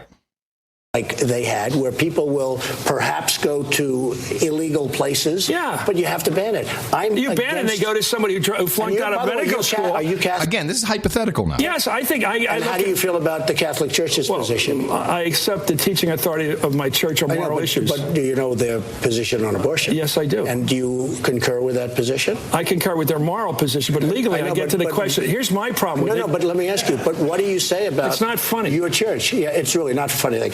What do you say about your church? They're very, very strong. They're allowed to, but the churches make their moral judgments. But you running for president of the United States will be chief executive of the United States. Do you believe believe in punishment for abortion? Yes or no? As a principle? The answer is that there has to be some form of punishment. For the woman? Yeah, there has to be some form. 10 cents, 10 years, I don't know. That I don't know. Why not? I don't know. You take positions and everything else? I do take positions and everything else. It's a very complicated position. You tell me what the... So what you didn't hear was the crafty edit between Trump's answer and Matthews said, and then it jumps in saying, do you believe the woman should be punished? They took out his follow-on, which is a 43 seconds, where he continues badgering Matthews about his religion. And I understand exactly what he was trying to do, but he was doing a hypothetical. What he wanted Matthews to say was, yes, I'm a devout Catholic. Yes, the Catholic Church is against abortion, considers it murder. And Trump was trying to get him to say, so what is the punishment the Catholic Church hands out? Hail Marys or what is it? That was what he was trying to say, thereby saying, if it's law and you break the law, there has to be punishment. So what is the right punishment? Well, how does the Catholic Church handle that? What is your idea, Chris Matthews? That was taken out. Here's the bit where he continues to badger him. Okay, the position. But you say bluntly you're pro-life, meaning you want to ban it. But the Catholic Church is pro-life. No, let's not talk about my religion. But no, I am talking about your religion. Your religion, I mean, you say you're a very good Catholic. I didn't say very good. I said I'm a Catholic. What? And secondly, I'm asking, you're running for president. I'm not. I'm asking you, what should a woman face if she chooses to have an abortion? I'm not going to do that. I'm not going to play that game. He even says, I'm not going to play that game with you, Chris Matthews. You didn't see this on the Rachel Maddow piece. No. I'm not Why not? Game. You said you're pro-life. I am pro-life. That means banning abortion. And so is the Catholic Church pro-life. But they don't control this isn't Spain. We don't control the church doesn't control the government. What is the punishment under the Catholic Church? What is the punishment? Let me give you something from the New Testament. Render unto Caesar the things that are Caesar's, and to God the things that are God's. Don't ask me about my religion. No, I'm asking you. You want to be president of the United States. You tell me what the law should be. Okay, so that's where we came back in. All that piece was removed, where Trump was clearly trying to say, yeah, maybe we should do the same as the Catholic Church. It's what it is. Actually being quite friendly, I think. If the law is like you should be punished, then let's make it not a punishment that's too big. Now we go back to the Maddow piece. This is where she picks it up, and there's another edit coming up. I am pro-life. I have not determined what the punishment would be. Why not? Because I haven't determined When you decide to be pro-life, you should have thought of it. Because you could ask anybody here's the problem. Here's my problem with this. If you don't have a punishment for abortion, I don't believe in it, of course, people are going to find a way to have an abortion. You don't believe in what? You don't believe in what? I don't believe in punishing anybody for having an abortion. Okay, fine. Okay, of course fine. not. And I think it's a woman's choice. So you're against the teachings of your church? I believe I have a view and a moral. I'm sorry. This is actually the piece. The edit was so small. This is the piece that was also not in the interview, obviously. But I believe we live in a free country, and I don't want to live in a country so fascistic that it can stop a person from making that decision. But then that would be so invasive, so determinative of a society that I wouldn't be one we're familiar with. And Donald Trump, you wouldn't be familiar with a society like that. But I've heard you speaking so highly about your religion and your church. Yeah. Your church is very, very strongly, as you know, pro-life. I know. What do you say to your church? I say, I accept your moral authority. In the United States, the people make the decisions. The courts rule on what's in the Constitution, and we live by that. That's what I say. Yeah, but you don't live by it because you don't accept it. You can't accept it. You can't accept it. You can't accept it. Can we go back to matters of the law and running for president? Because matters of the law, what I'm talking about, and this is the difficult situation you placed yourself in. By saying you're pro-life, you mean you want to ban abortion. So you hear Trump moving on the whole concept of this hypothetical, which he just doesn't, he's not able to get Matthews to commit to it, although I think the intent was clear. Again, that's nothing. Matthews won't bite. No, but we didn't hear that. We never saw that. Now she winds it down. I am pro-life. What's that with mean? Exceptions. I am pro-life. Oh, I'm sorry, I already had that piece. Now we go to here's the Matthew. Rachel's summary is coming up. Here we go. I have not determined what the punishment would be. Why not? Because I haven't determined it. By saying you're pro-life, you mean you want to... That was it. I'm sorry. I played him in the wrong order. Did you see that whole piece that I just played? That was knocked out after 9 seconds in this piece. So that whole piece you just heard was not in it. Here's how it aired. I am pro-life. What's that with mean? With exceptions. I am pro-life. I have not determined what the punishment would be. Why not? Because I haven't determined it. By saying you're pro-life, you mean you want to ban abortion. How do you ban abortion without some kind of sanction? Then you get into that very tricky question of a sanction. A fine on human life, which you call murder. It'll have to be determined. A fine of imprisonment for a young woman who finds herself pregnant. It will have to be determined. Donald Trump, in that remarkable exchange with Chris Matthews there. That happened just here on MSNBC. Mr. Trump, the Republican frontrunner, pontificating on how he would punish women who might dare to try to have an abortion in this country, something which he would try to ban if he were president of the United States. I did not hear him say that. Did you? No, it was a very good job on. This was a hit job. A hit job, but wait, here comes the best part. First, I'm going to play you the last 36 seconds of the actual interview we didn't see. Then you get into that very tricky question of a sanction. A fine on human life, which you call murder. It'll have to be determined. A fine of imprisonment for a young woman who finds... Oh, crap. I'm sorry, a little confused. It was late last night. This is it. Here we go. Donald Trump. Now, this is it. So she sees this, she wraps it up, she makes false claims based on a hypothetical with an edited piece. But then I ended up, I kid you not, left the Apollo Theater, came back to my office, and then turned right around, rushed back out again to find her again. After our interview was done, because I felt like I really needed to get her response to this development. Now, remember, this is the woman they had just a few moments of time with because she's the presidential candidate. We have to go, turn your phones off, shut up. We go, no time, she's on the move. But yet, after this aired, Rachel Maddow, she said, I'm going to go back. I'm going to find her. Because I felt like I really needed to get her response to this development. I'm not in the habit of following people back to their offices after my interview with them is over. Oh, please. But in this case, that's exactly what I did, and I'm glad I did it.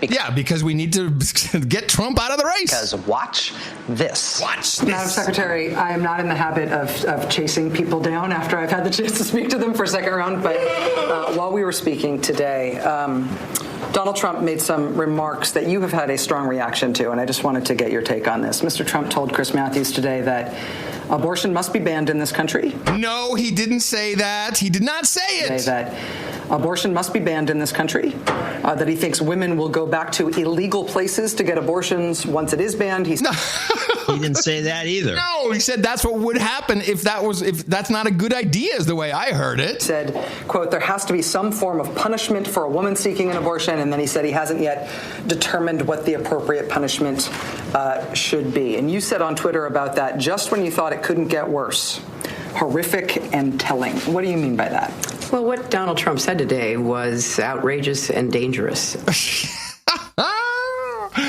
Outrageous. Hillary is lying here. I'm sorry. Maybe she didn't see it, but these are lies. Outrageous and dangerous. Yeah, if that's what he wanted to do, but that was a hypothetical.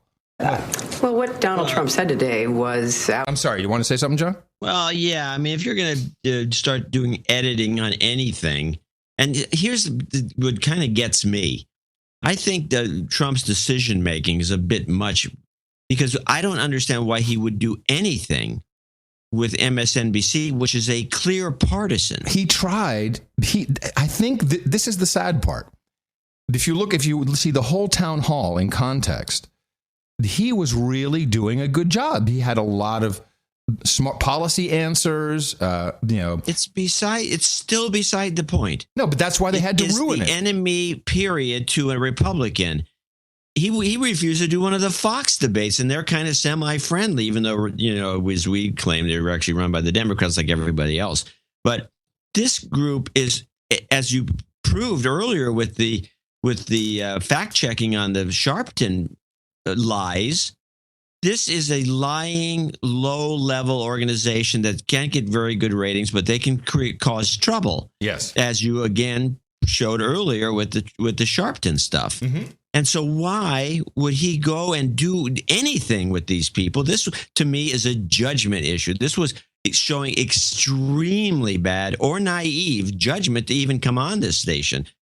I would say naive, and looking at how much work had to be done to make this happen, they were just ready for him. They were just laying in wait, and when can we do it? When can we get it? When can we put something in there? And to take out the entire conversation about comparing it to, or asking Matthews, what does the church say?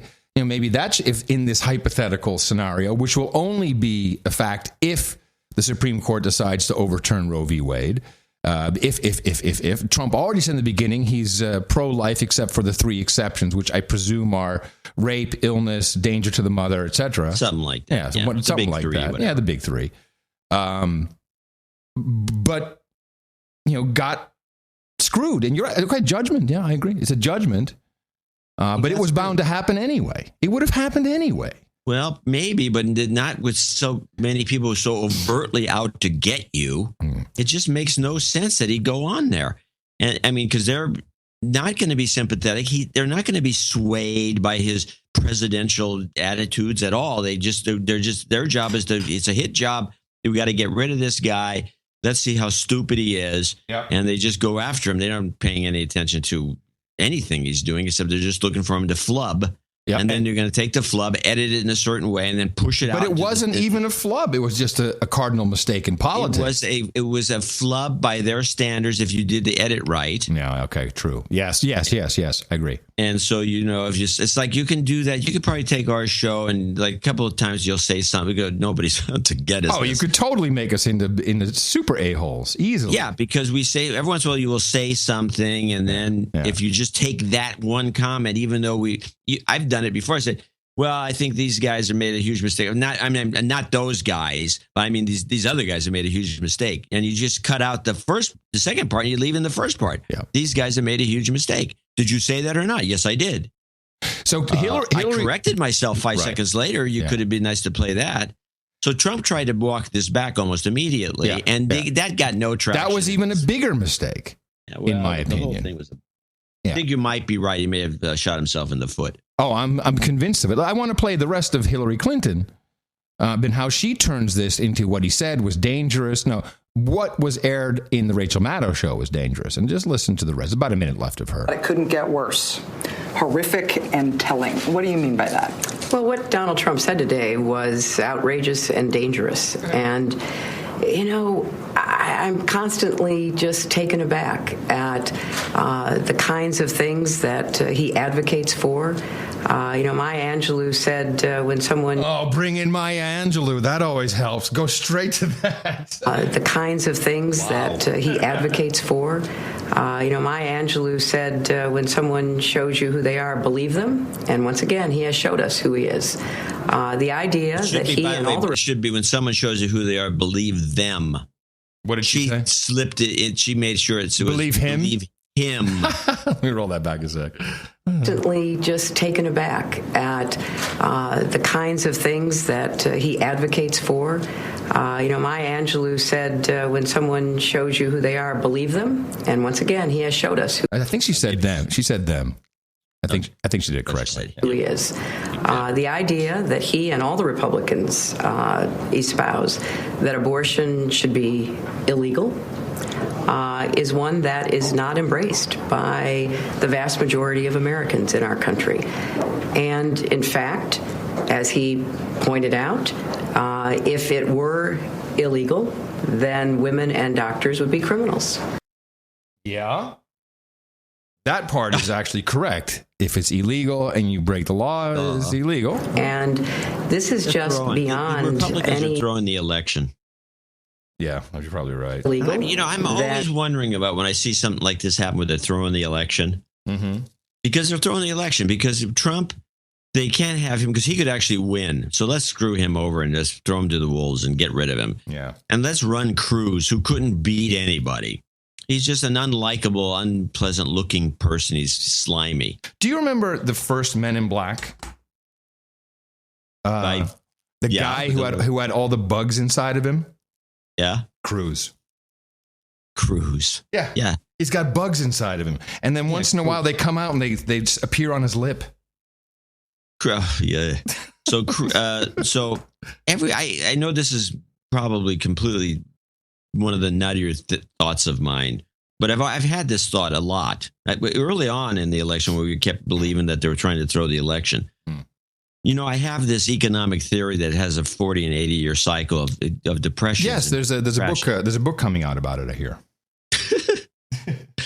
And I've always been subtly convinced that the Republicans know that they don't want to be, even though Trump might be able to get us through it, other people have done it, but you really want to put somebody like Hillary in because it's going to happen. As soon as she gets in, the economy is going to collapse within a year. And then you or immediately or just before she gets in. Mm-hmm. But she can't, but if it's just before she gets in, she's not going to be able to say, well, whose fault? She's going to blame it on George Bush? I don't think so. They can't blame it on anybody but themselves. Right. And it should be nasty enough to get them the Jimmy Carter style of situation, because it was the Carter that he was the last president that was involved in this cycle. And he was a one-term president. Herbert Hoover was involved in this, and he was a one-term president. This happens, and whoever that person is, they have a hard time staying in office because everyone gets mad and they turn to the other party in droves. And there's got to be some theorists that work within the party that know this, and they can say, look, we really don't want to, Hillary's perfect. Because from the Republican perspective, it reverses the thoughts on women presidents because she's going to be a screw up. We know she's not going to be any good. She's going to be pro-banker. She's not going to be any good. She's not going to be a good president. And so I know it sounds crazy, but I keep thinking that this is what they want. They want a shitty president to be in there to screw things up so they can get in full force. If you're playing a long game, which these parties do, then I'm all in. That makes sense. That's what they would do. Yeah. That's what they would do. You don't need to be in office. You don't need to have the presidency. What you really want is when you get the whole damn thing and you can really get some shit done. Well, of course, what it does boil down to in that case is if Hillary Clinton's elected, then you can be sure that the Supreme Court will be stacked in the left favor versus the right. That is one consideration they may want to make because you can't just, unless you go kill the judges because it's a lifetime appointment. Oh, you mean like Scalia? Yeah. Yeah. I'm not looking at anybody. Yeah. I just want to continue with Hillary because she really set the tone for this. She's been quoted everywhere. These sound bites are everywhere on MSNBC, and they just keep coming. And in fact, as he pointed out, if it were illegal, then women and doctors would be criminals. And this is just beyond any position taken by someone running for president in a serious way in a very long time. That's beyond any president, yeah, but it was hypothetical. And I think not only women, but men, all Americans need to understand that this kind of inflammatory, destructive rhetoric is, really on the outer edges of what is permitted under our Constitution, what we believe in, and people should reject it. And women in particular. I have a question, John. She says under our Constitution, because the Supreme Court made a decision on Roe v. Wade, does that mean it's a constitutional law? I just don't quite understand. In some technical way, I think so. Okay, 'cause that's what I think she's saying. I just didn't really understand. It just comes across. It's more technical way than it's in the Bill of Rights. You know what I'm saying? But she makes it sound like it's. Well, what it is, you take this thing that you have the Roe versus Wade thing. Is that constitutional? The courts decides, yeah, it's constitutional, so it's part of the so it doesn't violate anything in the Constitution.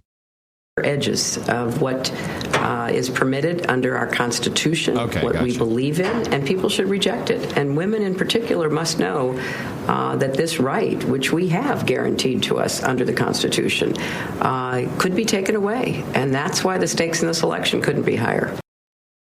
No, so she's making the election about women, which is what I'd do too if I was her. Absolutely. And in an offhanded way, she's making it about the judges. Oh, of course she's making it about the judges. Absolutely. One little last bit here, which I think is important. Excuse me. Because we've been following Trump's comments about NATO, which I liked because he was essential. Well, I liked from a process standpoint. He was saying, "Hey, don't worry, military-industrial complex. I'm going to clean you up." That last show, yeah, I'm clean you up, but I'm going to make sure all these other bozos who aren't paying their fair share. Every country, every NATO member must commit 2% of its GDP to NATO, and no one else is doing it. The president, you'll recall, he was in South America? Hey, countries! No, he was in. Where was it? Went to Argentina. Was it Argentina? We said, hey, countries. No, it was in the Balkans somewhere, wasn't he? Said, quick stopover. I don't know. He said, hey, you guys got to step it up a little bit. That's basically what he said. Now, Trump has a different view. He really wants to do a few things. He wants to pick up some cash, presumably to route it back into the military-industrial complex. He's been very clear about that. And he has a different negotiating style and tactic than what is currently being used, which to many is the appeal of Donald Trump. Here he is on NATO in that interview, and then we'll go back and listen to the Rachel Maddow, Hillary Clinton version of what he said. Look, NATO we have old deals 68 we gotta stick with. Years old. Yeah. Okay. You have countries that are getting a free ride. You have countries that benefit from NATO much more than we do. We don't benefit that much from NATO. I think you can turn down new deals, but all these deals we've had for years, like NATO and relationships with Japan. Yes. Japan doesn't want a nuclear weapon. We defend, of course. Why should they? Well, we give them. Do you want them to have a nuclear weapon? Wait a minute. Before, and I'll answer that question. But we defend. A lot of people don't even know this. We spend a fortune on defending Japan. We spend a fortune on defending Germany, right? We spend a fortune on defending South Korea. Now, I order thousands and thousands of television sets here. They come from South Korea. They make so much. They're making a fortune. They're a behemoth. So is Germany. Why are we defending? Because it's in our interest. Yeah, but why aren't they reimbursing us? Why aren't they paying a good portion of the cost? Well, it's fine. It's a good argument if you can get it. But if the alternative is we walk, I'm the messenger. I'll get it. Okay. Another messenger. They're going to do it because they like you. They fear we'll walk. They're going to get it. No, they're going to get it because it's in their best interest. You want to, by the way, you said something about South Korea and Japan maybe having to develop their own nuclear weapon capability. No, what I said is I'll keep it the way it is, but they have to pay their fair share. Yeah. Just so you understand, South Korea is a behemoth. They make so much. The ships of the world, the great ships of the world. You can't buy televisions anymore unless you go to South, other than Sony, which is in Japan. What? The last time we pulled troops to the 38th parallel, we had a problem. It's the Korean War. So I just want to. We shouldn't be pulling troops. I'll tell you what, the Korean War. Okay, so we compete with South Korea. I have buildings in South Korea. I get along great with the people in South Korea. Of course. You won't if you pull the. Here's the best part. Troops. The top people cannot believe. Of course, they didn't know I was going to be running for president. They used to tell me. They don't tell me that anymore. They cannot believe they get away with what they get away with. You know who else? China. I have the largest bank in the world in my building, paying me lots of rent. Largest in the world. I know China. I have the Bank of America building in San Francisco. I got through China, 1290 Avenue. I've made a lot of money. Condos all over the place with China. I know the Chinese better than anybody. Okay. Let me tell you, they can't believe they get away with what they get away with. Well, they get away with it because we owe them a couple $1 trillion. No, they get away with it because our leaders don't know what they're doing. So Trump, what he said, and he was very clear, is like, I don't want them to have nuclear weapons, but if they want us to continue to protect them, they've got the money. They should pay us for that. And we know that in South Korea, there's been some of that with some sales. It was about $1 billion. But it's clearly not equivalent to what we're putting into it. And I guess his version of negotiation is, you know what? I'll tell you this. If you guys don't pay up, we're going to walk away. Good luck to you. That's how he does business. This does not fit in Hillary Clinton's mind, but when you hear her strategy, it kind of sounds like we're getting screwed. He's complaining that we're basically carrying other countries' weight in NATO and that other countries aren't keeping up with us. Isn't there something to that part of the criticism? Well, I think it's fair to say that we do want the countries that are partners in NATO with us to fulfill their obligations. Mm-hmm. And we will continue to push that. Some countries, as you said, have really stepped up. No countries have really stepped up in the last few years to do that, and we want more to step up.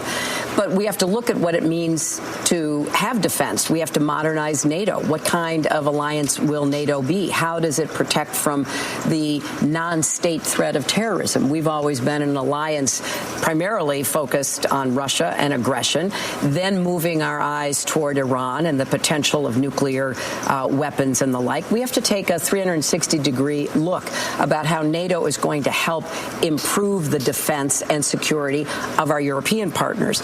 But I would still argue, while we're in that process to get them to do more for themselves and to change some of their laws so they can be better partners with us, particularly on sharing information across their own borders and with the United States when it comes to potential terrorist activity, again, don't think you accomplish that by holding this threat over their heads where you act like you are totally oblivious to the fact that Russia is probing the boundaries of the Baltic states, for example. You don't, I I think, get what you need out of NATO countries, all of them, including the smallest ones, by acting as though you could walk away from it. That could lead to the politicians and the forces within, let's say, the Baltic countries, who are favorable toward Russia, like Russian-speaking populations, to say to their fellow leaders, hey, you know what? The U.S. is out of here. We better start making accommodations with Russia. This all is a very complex set of circumstances that I don't think he even has studied or cares to understand. And so, from my perspective, I'm willing and anxious to take him on this broad range of foreign policy and security issues. Well, so I have a question. Here's the way I'm seeing this. He is an American who is a capitalist, kind of a classic character, who is really not part of the ruling elite. I'll say. He's just a rich guy, and who's in and out of trouble. Hillary's part of the system. She's like part of the empire, which is your old saying. Yeah, she's uniquely qualified to run the empire. The empire is an empire. It relies on having these bases all over the place just to assert that we're an empire, even though we don't call ourselves that. We're a nation promoting democracy. Yes. How many overseas bases are there that the U.S. maintains? I'm gonna just take a wild guess. 80. 662. I was actually going to say 300, but I thought I'd give you a break. I was very wrong. Wow, that's a lot. That's a lot. And so the reason to have all these bases is just to assert, hey, look at us. Right. It's like the Roman Empire. We're the closest thing that's ever come close. We've come very close to being like the Roman Empire, and they had bases all over the damn place. That's good to know, this number. That's very good to know. And that's a lot of moolah. Yeah. Yeah, these bases cost billions. Yeah. Per day. Yeah, probably. Well, the Defense Department spends $660 billion a year, and we don't even know where that money goes. And nobody sees this as a problem except a very few politicians. Every once in a while, somebody brings it up. I mean, Ron Paul would be one of them. Yeah. Or actually, there's a bunch of them. They mention it. They tend to be conservatives, and they tend to. I think Bernie maybe has brought it up. Yeah. But it's why can't we audit these guys to see where the money's going? And we know a lot of it's just being squandered, or it's going to some corrupt deals. Yeah. There's nothing. There's no way it can't. Which Donald Trump has called out exactly as such. Yeah. And said he was going to go clean it up. We could do a better job with our money. Yes. And everyone would be happier. Yeah, for sure. But so it's hopeless. But I think his negotiating tactic is more obvious. So his tactic is, listen, we're doing this for a long time. You owe us money. If you don't pay, we're going to leave. That's kind of how business works. Hillary Clinton is saying, oh, you don't do that. You say, hey, we can't. We're actually, what she said was, we kowtow to them because if we pull out, they'll go to evil Vladimir Putin. So we're the suckers in her scenario. Exactly. Yeah. And we are.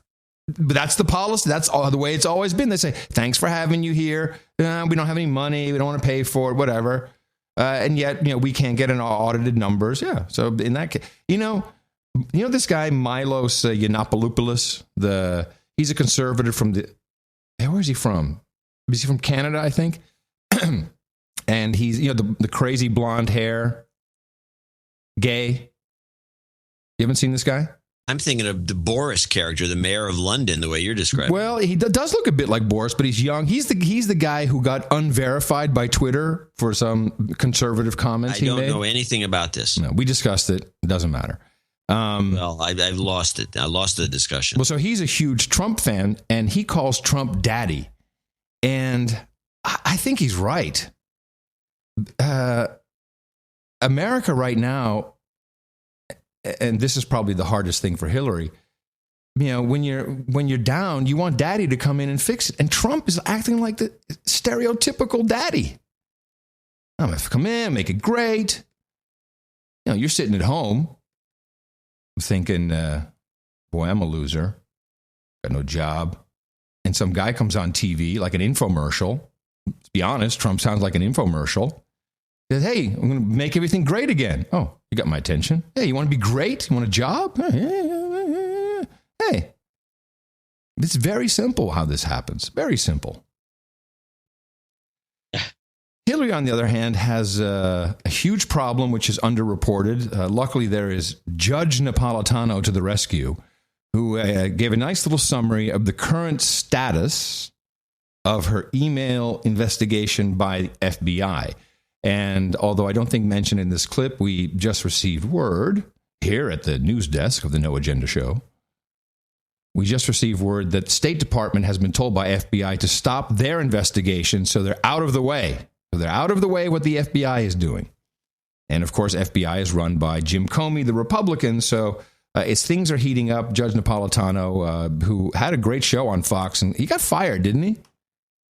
Apparently. Yeah. So he gets to come on and do his little spiel.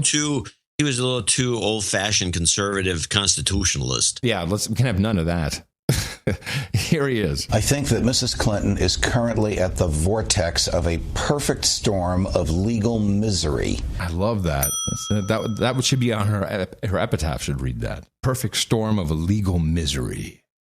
I think that Mrs. Clinton is currently at the vortex of a perfect storm of legal misery.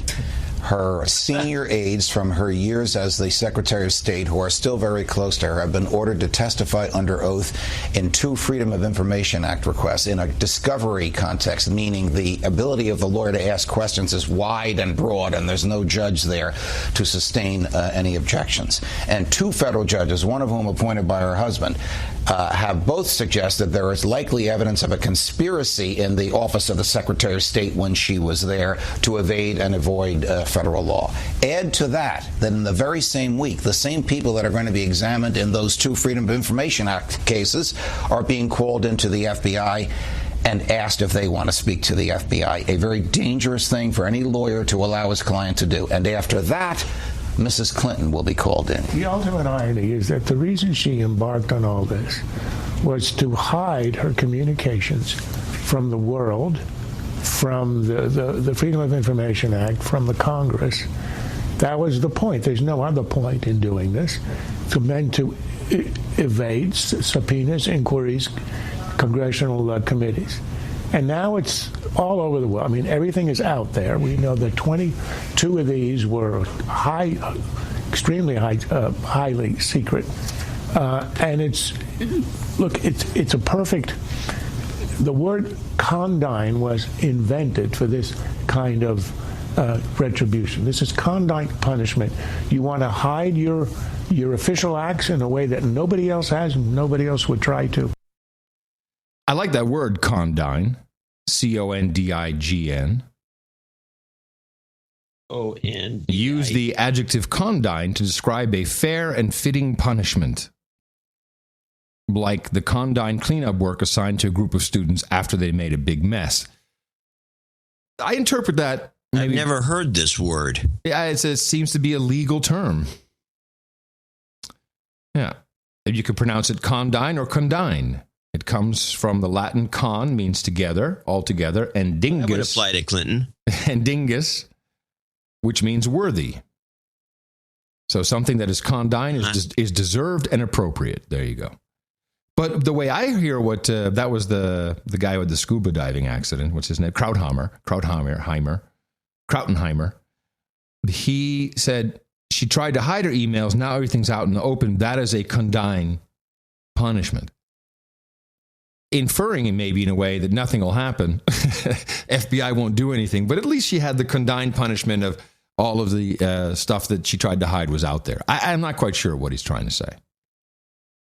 Not quite sure what the FBI is going to do. Well, what do you think? Well, what I think is that they're going to do what the FBI has done historically and use it to blackmail her.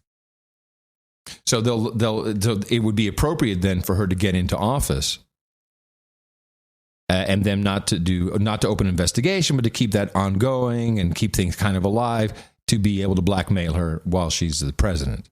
Yeah, I like it.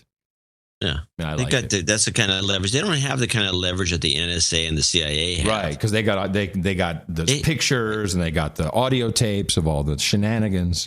Yeah. Yeah, exactly. But this NSA and the CIA could embarrass Hillary, but they can't throw her in jail. Right. The FBI. Yeah, FBI can do that. Which got that's real leverage. That's pretty scary. Yeah, well, it's not an unusual thing for them. I mean, it's in their DNA. It's in their DNA. It's because it came from J. Edgar Hoover. Yeah. Is LBJ or that thing playing on in New York? The play, the All the Way, I think it's called. The LBJ story? I have not seen any references to it. It might be. I don't know that. It has not on my list. No, because I saw it in Austin, and there's a lot of good LBJ stuff in that. No, I think that probably closed. Was pulled already. Yeah, probably closed. Last bit of U.S. election news I have is just the millennials. So CBS, you saw the bird that hopped up on Bernie Sanders' lectern? Yeah, everyone's seen that. It's very cute. It was beautiful. It was really fantastic.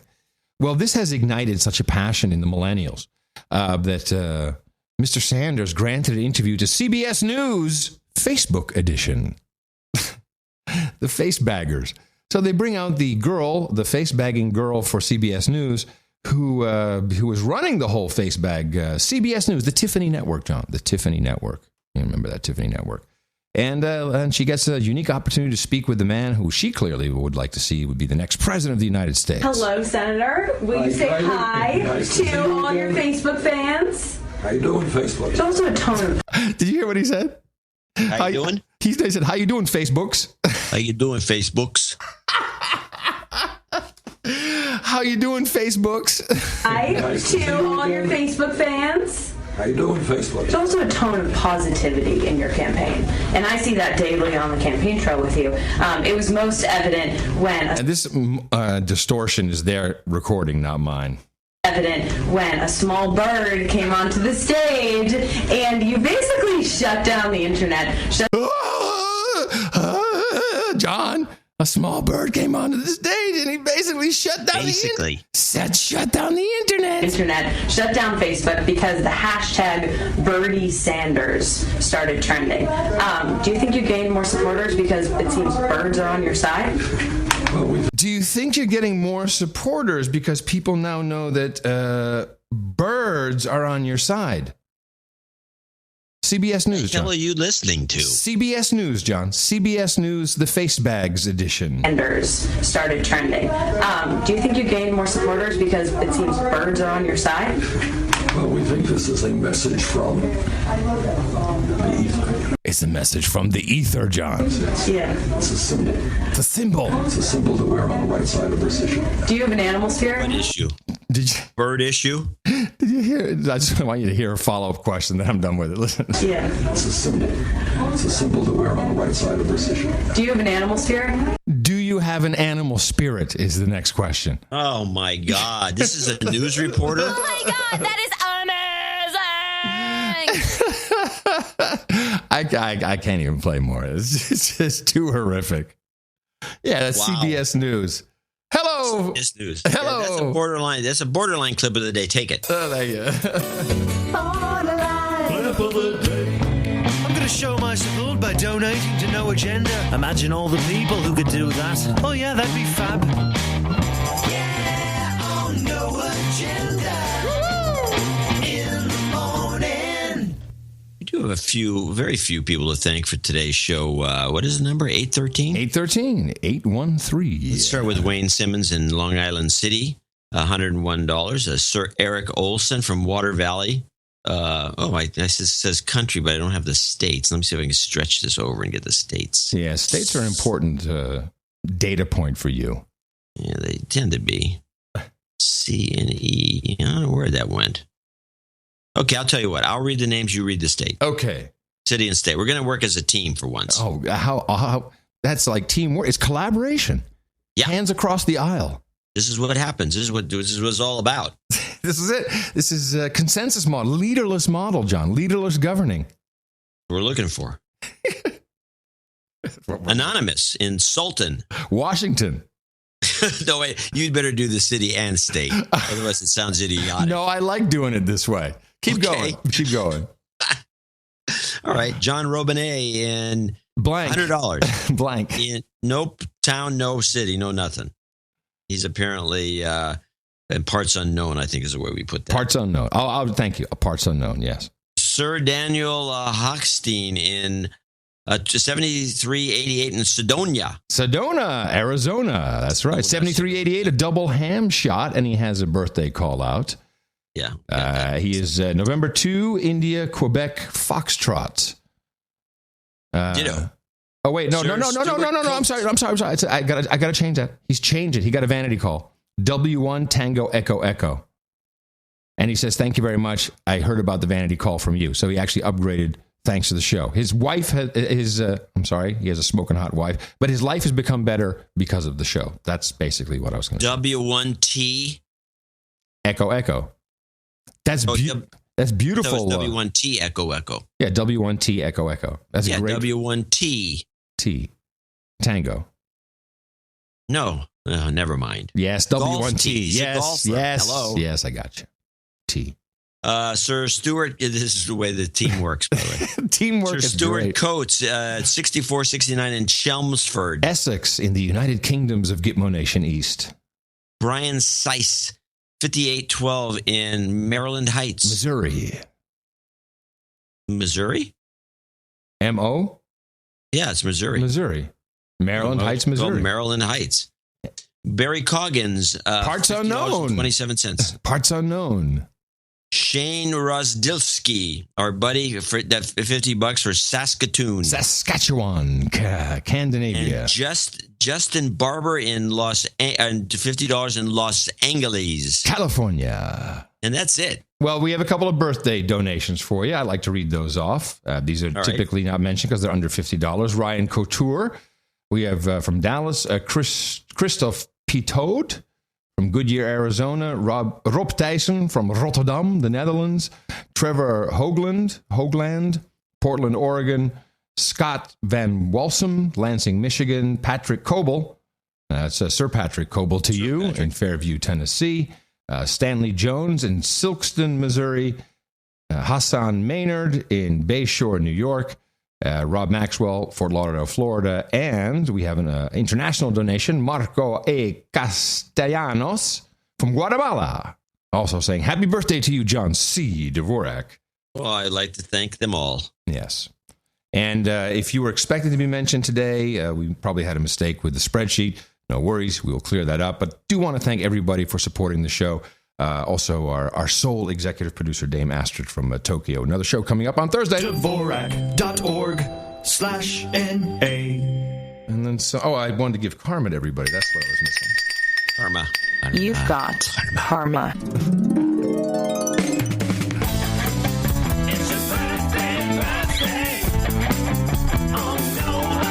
Very short list today. We say happy birthday to Sir Eric Olson. Turns 50 today. Big milestone. Happy birthday from the crew. And Sir Daniel Hochstein says happy birthday to his smoking hot wife, Lisa. Send pictures. She turns 50 tomorrow. Happy birthday from everybody here. The best podcast in the universe. We have one nighting. That's it. We have Lou the Shoe. Is all we're going to be doing today, so that'll be a shorty. Did you bring a sword to New York? I got the short one. Oh, okay. Alrighty, Lou the Shoe, could you please stand up here on the podium on this side of the lectern, if you don't mind? Thank you very much for supporting the No Agenda Show podcast in the amount of $1,000 or more, and you now can take your deserved spot at the round table of the Knights and Dames, and I hereby pronounce the Sir Lou the Shoe. For you, of course, hookers and blow, rent poison, Chardonnay, crickets and cream, Cuban cigars, a single malt scotch, cheap wine and chili dogs, raspberry pies and breakfast burritos, pork rib and pale ale, drams and DMT, bad science and perky breast, Johnny Walker Green Label, video games and vaporizers, progressive rock and Russian Imperial stouts, sake and sushi, root beer and pepperoni pizza, ginger ale and gerbils, and mutton and mead. Woo! Long list. Yeah, it was a longer list than the donor. It certainly was. Oh, I was watching Antiques Roadshow. I've actually played this clip to Mimi, and her jaw dropped too, because this is this is the strangest reaction.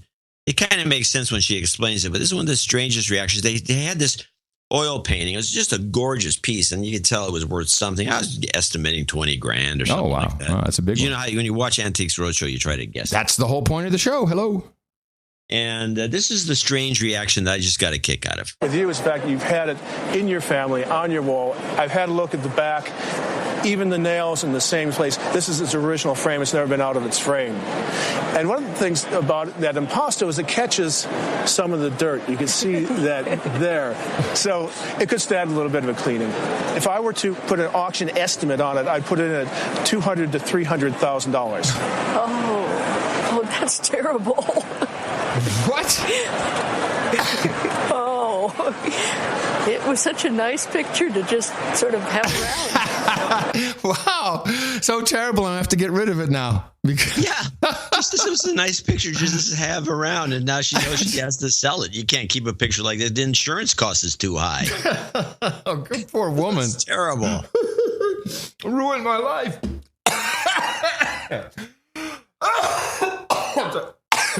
Wait, down the wrong tube. Hold on a second. Yeah, I can tell. Well, Ebola. Sorry, I had some water and I was laughing. It went down the wrong tube. Well, I think the spit take is what I'm angling for. That was close. Someone thinks I have SARS. No. SARS? SARS. SARS. Yeah. That's a pretty old reference. Yeah. Ooh. All right, so I'm going to talk a little bit about a funny depression food. We always talk about depression foods. Yeah, well, mac and cheese, of course, is started the entire. That's the whopper. But there's one I forgot all about until I saw this advertisement. Hold on. I'm sorry. Just back it up 1 second. Explain how you're doing comparisons, depression foods, and was mac and cheese, was that invented during the Depression? How is that comparable to what was the Depression food? It was invented during the 30s. Yes. Okay. During the Depression. It's a depression food. It's cheap crap. You can buy a mac and cheese dinner for 39 cents. It contains no actual mac and cheese. It's cardboard and glue. It's no mac, no cheese. But I forgot about this guy. And this used to be a fad, and it was in the 70s, and then it just died off right around the 80s. But at one point, there were 3 companies that were involved in this, and they were franchised all over the place. And I remember these guys. And here's an ad for one of the 3. This is Archer Treachers. Oh, hold on. And this is a 30-second ad. And this is an old school ad from back in the day? It's a real ad. There's a secret. Where's the secret? The secret's at your fingertips. It's Arthur Treacher's Fish and Chips. How do we make the meal you can't make at home? What makes our fish fillets so crunchy? Are chips like French fries outside and baked inside? We'll never tell. There's a secret here tonight. Real good secret here tonight. Clap your hands and smack your lips for Arthur Treacher's original fish and chips. Wait a minute. Did I just hear them say, we'll actually tell you what's inside? It's a secret? Well, I think they were talking about the French fries. The spices. I don't think the French fries. Oh, okay. So it started in the late 60s, just before the Depression. They were very popular. There were 3 chains around the country. The biggest one was H Salt. H Salt Fish and Chips. I think there was like 800 stores or something like that. Arthur Treacher's was another, came after. Is H Salt the one who started the trend? They were a Sausalito-based company called Salt, and they changed it to H Salt. Yeah. And then they were all over the place, and they were real fish and chip shops with the big giant cooker that sure, in England. Yeah, of course, I've seen them. And they cooked these things, and there was H Salt, and then there was Arthur Treacher's was a copycat, and they were all over the place. And there was a third one called Rhodes, which there were still a couple of those left in the 90s, but they're gone too. And I have been completely baffled, and we talk about this. The country's lost its sense of humor. We have all kinds of different changes in the culture. We have multiculturalism. We have all these things going on. Why, of all the things that have passed into essential oblivion, I believe there's like 5 H Salt Fish and Chips left. And one of them, I don't even know why they exist. There's one in Sacramento. Why did these things go into complete oblivion when fish and chips is a fantastic product? I had to think about this. What do you think that might have caused this? I mean, do you even notice that there used to be fish and chip shops all over the country? Of course, fish and chips, the only knowledge I have is that it's a British thing, and I've had a lot of it. It's a messy, gooey, very simple snack. You throw some tilapia, I don't know, cod, I guess, into some place. Sorry? A lot of place. Plaice. A lot of place. Yeah, that's one of the fish they like to use. Oh, place. Okay. Yeah. Yeah, it's just seems like a fine a special batter. Yeah. Beer batter, I guess. Yeah. With not really, but it's like a beer batter, but it has a fluffy quality. It's nice, and then they throw in the fries, and it's not a bad meal. If you like mulled vinegar. Yeah, it's all right. Okay, well, I think what happened, because it seems to me that it would be back as a cyclical snack because it was a depression food. I think I haven't researched the 30s with it, but it really was popular in the 70s. And anything popular in the 70s, there was a depression element. I think it was killed off because it died off in the 80s when this anti-fat movement came up. And yes. Fried foods and fat makes you fat and all this other nonsense. Yeah. And that's the end of that piece. On to the next item. So what other, do you want to talk about the flop house? We were talking about these, the flop house. There's another thing that's going on. What was the name of that woman? She was Russian. She's a Russian woman. She started this place in Los Angeles called, what was the name of it? I'm going to look that up. I don't have my notes. She did a Kickstarter for it. Yeah, it was a Kickstarter, and she set up these little cubicles, little places you could sleep. In the photos of it was in the LA Times. She hasn't made a nickel because even though they're charging $40 a night or something for these. Pod share is what it's called. Pod share. Yeah. Pod share. So you should look this up. And I'm thinking this is another depression analog of something that used to happen. I was thinking flop houses or something like that. But it's $40 a night for a flop house. It should be really $5. Yeah, if you look at the numbers, $40 is very expensive for a bunk. You can get a motel room someplace for $40. Yeah. Well, I don't know if you can get it in downtown LA, but Yeah, but downtown LA is not a piece of cake. Who wants to be in downtown LA? A lot of millennials are in downtown LA. There's a whole scene going on there. Yeah, so you can spend $40. Yeah. Anyways, it's like a bunk. It's like a barracks. It's more like a barracks than anything. In a way. And so you sleep in there, and you got one guy with gas, and the whole deal's ruined. Yeah. Or somebody else, the kind of guys that would stay there, maybe they're throwing up over the side of the bed because there's like bunk beds. Actually, there are little cubicles. You have a little television set in there by yourself. It's kind of like a small prison. This is another. This just reeks of depression to me. Which, that's as far as I can go with this. But according to okay. So, and no predictions or what do you think we should see from the previous depression that we should be seeing a version of in this as a signal? I was hoping for fish and chips, to be honest about it. No, because I could go for some. No, I think we're going to have it pretty well covered. I mean, we have the Uber and the Lyft and all that stuff, which to me is an analog of hitchhiking, which was ride sharing in the old days. Although I was thinking about that. Because I took an Uber last night. The difference between when I was in New York, 86, 87, MTV. If you wanted a limo or a town car, even with a driver who would wait for you, you had to do 4-hour minimum. It was really expensive. You had to book it a day ahead of time. Then they had car services in New York. This was a big thing. You had cabs and car services, and it was it was the same guy except the same. Usually they were Pakistani or Indian or the Sikh, a lot of Sikh, no matter where they're from.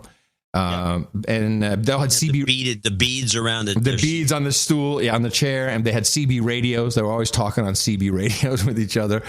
But then you had the car service, same guy, same beads on the chair, and we used Communicar. And just to show you the improvement, and I'm going to give Uber this. So if MTV was going to send me with a car back home, I would have to take a voucher. They would hand me a voucher, which is like a Federal Express Airway bill with 4 carbon copies in it. Yeah. And it would say... We had those in PC Magazine. Yeah, from 1515 Broadway or whatever to, what was it, 4, to somewhere on West 57th Street. And that would be the destination. But, you know, you had to call up ahead of time, an hour before, wait on the phone, listen to the recording saying, you know, there's you're almost, 15 more minutes, 10 more minutes, 5 minutes. Sometimes, if it was rain, we're experiencing delays of more than 20 minutes. All of this. And then if you didn't show up after 5 minutes or 10 minutes, they would leave, and then you'd get a penalty for it. And all of this now is just you click this app and boom, and then someone shows up. I got to say, that to me is mind-boggling. I have to say, that is pretty incredible. We've been using Uber in New York. It's the best. It's absolutely the best, but apparently Lyft is pushing them out of business, according to the Uber guy. Oh, tell me. He says that Lyft is in New York. Lyft is almost gotten 70% market share because of the tipping. Yeah, I gotcha. I can see that how it makes a difference. Yeah, the Uber guys are a little irked by this, but since JC has an Uber account, even though they're not number one, it's on his phone. It's always Uber driver 1 minute away. Yeah, wherever you are in Manhattan. Yeah. Oh yeah. And so you push the button, and boom, there's the guy. And this is a Depression era. That's totally Depression era. Gig, a whole infrastructure. Which is beautiful. But yeah, the tipping thing is, I agree. I think that's a big problem for Uber. And I don't understand why they don't just go over to it. Why don't they just jump in? Anyway, I have just a couple bits of news. Just want to throw past you. I want to let you go because it's your birthday weekend. Everyone understands. From the military contacts in Europe, I've received a couple of messages. Just want to put them out there. One of them, you probably heard there were riots in Molenbeek in Belgium. Yep. And this was quote unquote protesters. So my contact immediately sent me a note. He says, this is exactly what you do when people need to disappear. What? So if there were terrorists sitting in Molenbeek and they needed to get out of town, get out of the country, creating a riot is a perfect distraction for it. Oh, nice. Yeah. And you can just see the Belgians going, oh, man. You got away, boss. Oh, we got away. We were too busy with over there. The reason why the almost 700 dependents of U.S. military personnel in Turkey were evacuated, I also got that answer. There's specific intelligence known to the State Department and Defense Department that ISIS has said they are going to attack American and Jewish children. So you'll see Israel making similar moves. Oh, that's the first time the Israelis... First time, yes, first time. Makes you wonder. Mm-hmm. May not be legit. What? The information I got may not be legit? Is that what you're saying? No, I mean, the information is being passed. It's being passed around. Oh, sure. Because we haven't seen any evidence that the Israelis are being targeted for anything. They've been blowed up. Right. There's nothing been going on with ISIS in Israel. Right. And they specifically said children, which is always, Right. We know who likes to use that. It seems like a bullshit thing. They just get the Americans out. Yeah. Or our excuse, maybe. Yeah. To leave. Maybe better, yeah. There's something else is going to happen. Yeah. Something's definitely going to happen. And I wanted to put Algeria out there. There are so many connections now between the Belgians and the different gangs. This is kind of like the Rote Armee Fraktion, which when were they active, John? Rote Armee, the RAF. Were they? That was in the 50s, wasn't it? It was, I think, but they kind of were still jerking around through the 70s. I thought, but they were essentially to finance their operations. They were criminal gangs, and they steal expensive cars. Then a lot of what is happening, you read it all over Europe. They call it in Holland. They call it a ramkraak, which means a smash. Let's call it smash job. So they'll steal really smash expensive. And grab? Smash and grab. Thank you. they'll steal an expensive car, smash it into an ATM or other form of cash dispenser. That's a good bit. Yeah, it's a great bit. And they'll have another expensive car they stole, and they take off with the cash. And the suspicion now is that these are Moroccan and Algerian gangs. And there's a lot of connections they're with terrorist networks. And so I'm thinking, eyes on Algeria. Man, what are you bitching about? Diversity, yes. Eyes on Algeria. Oh, and it's called a plofkraak in Dutch. I'm sorry. I thought it was ramkraak. Plofkraak. Plofkraak. Hello, everybody. DJ Plofkraak with you. I was listening to the school scandal story on CBS. I think it was CBS or ABC. Oh, I don't know about right it. In the middle of it, they actually had a correspondent go into a paroxysm or something, or maybe he had a Tourette's thing. I don't know anything about this story. Well, the story is about, the school scandal. But let me play the ISO before you play the scandal story. Okay. Who are you with? Hi. wait. Let me play that again. Who are you with? Hi. What is that? Well, play the whole school scandal story and you tell me. Now to the school scandal erupting in Detroit. A dozen principals accused in a nearly $1 million kickback scheme. One of the principals once helped on an episode of Ellen. ABC's Eva Pilgrim on the celebrated principal and the allegations tonight. Tonight, a fall from grace for this Detroit principal who was featured on the Ellen DeGeneres show in February. Hi, Jeannie. Who are you with? Hi.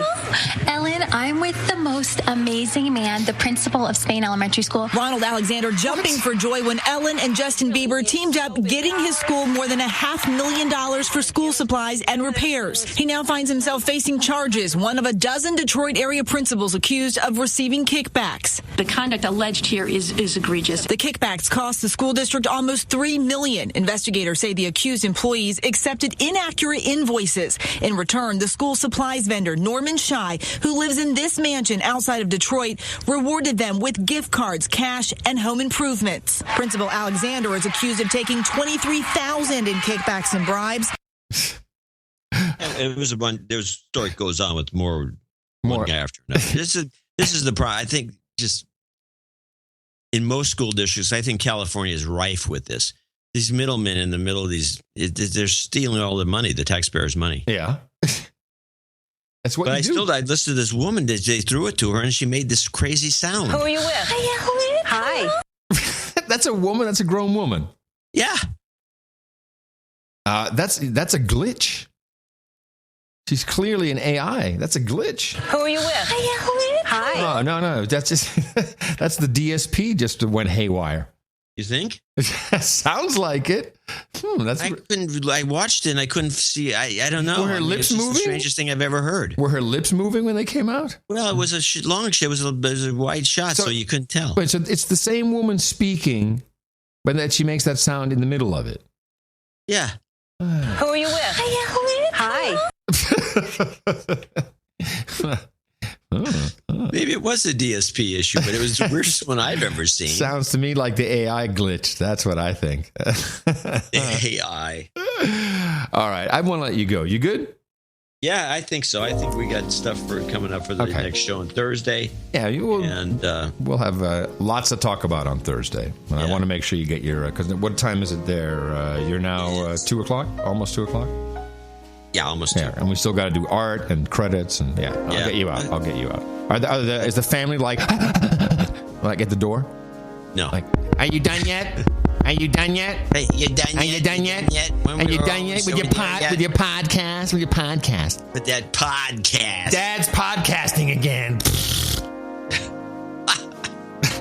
Dad's podcasting. And since this rig I set up in here is pretty fun. Take a picture. Quick. That's a good idea. Take a picture. And happy birthday, John. Thank you. Thank you very much. Tuesday. Happy birthday. Thank you for your courage and your passion. Broadcasting to you from the skyscraper, the Crackpot condo in downtown Austin, FEMA Region 6. Yes, we are the capital of the Drone Star State. In the morning, everybody, I'm Adam Curry. And from the 18th floor of the west side of Manhattan, looking at, the sky's blue and beautiful for some reason, but it's windy and cold. I'm John C. Dvorak. We will return with another episode of the best podcast in the universe on Thursday, right here on No Agenda. Adios, mofos.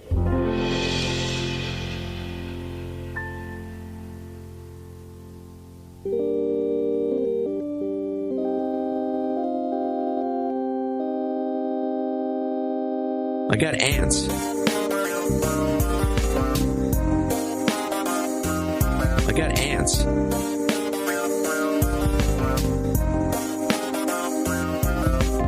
I don't know if we had ants. We had ant invasion. I was thinking if you desiccated a big pile of ants and then ground them to a powder like a fine grind of black pepper. We were having dinner and I got an ant somehow in the meal and I ate it. These things are peppery. I got ants.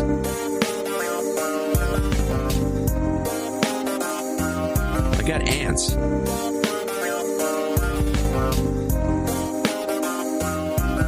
These ants, they don't need a lot. And then you find all the ones that are roaming around. I backed them off by doing the burning trick. You just torch them. And you leave them there. The only ant, there are occasional moments where there's an ant that you do not torch, and that's an ant that's carrying one of the dead ants back. I got ants.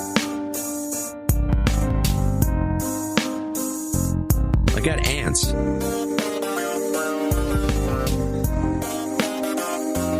I got ants.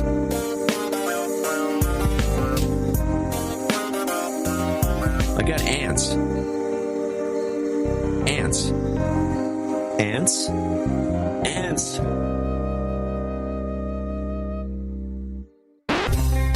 You slaves can get used to mac and cheese. Cheap macaroni and cheap cheddar melted together. Mac and cheese. Who are you with? Hi. Living the mac and cheese life. Mac and Cheese by Ayn Rand. There's a secret. Where's the secret? The secret's at your fingertips. It's Arthur Treacher's Fish and Chips. How do we make the meal you can't make at home? What makes our fish fillets so crunchy? Are chips like French fries outside and baked inside? We'll never tell. There's a secret here tonight. Real good secret here tonight. Clap your hands and smack your lips for Arthur Treacher's original fish and chips. Hey, you take it out of my house. Hey, you take it out of my house. Can we escort this person out? Adios, mofo. Amen. Fist bump. The best podcast in the universe. Dvorak.org/NA.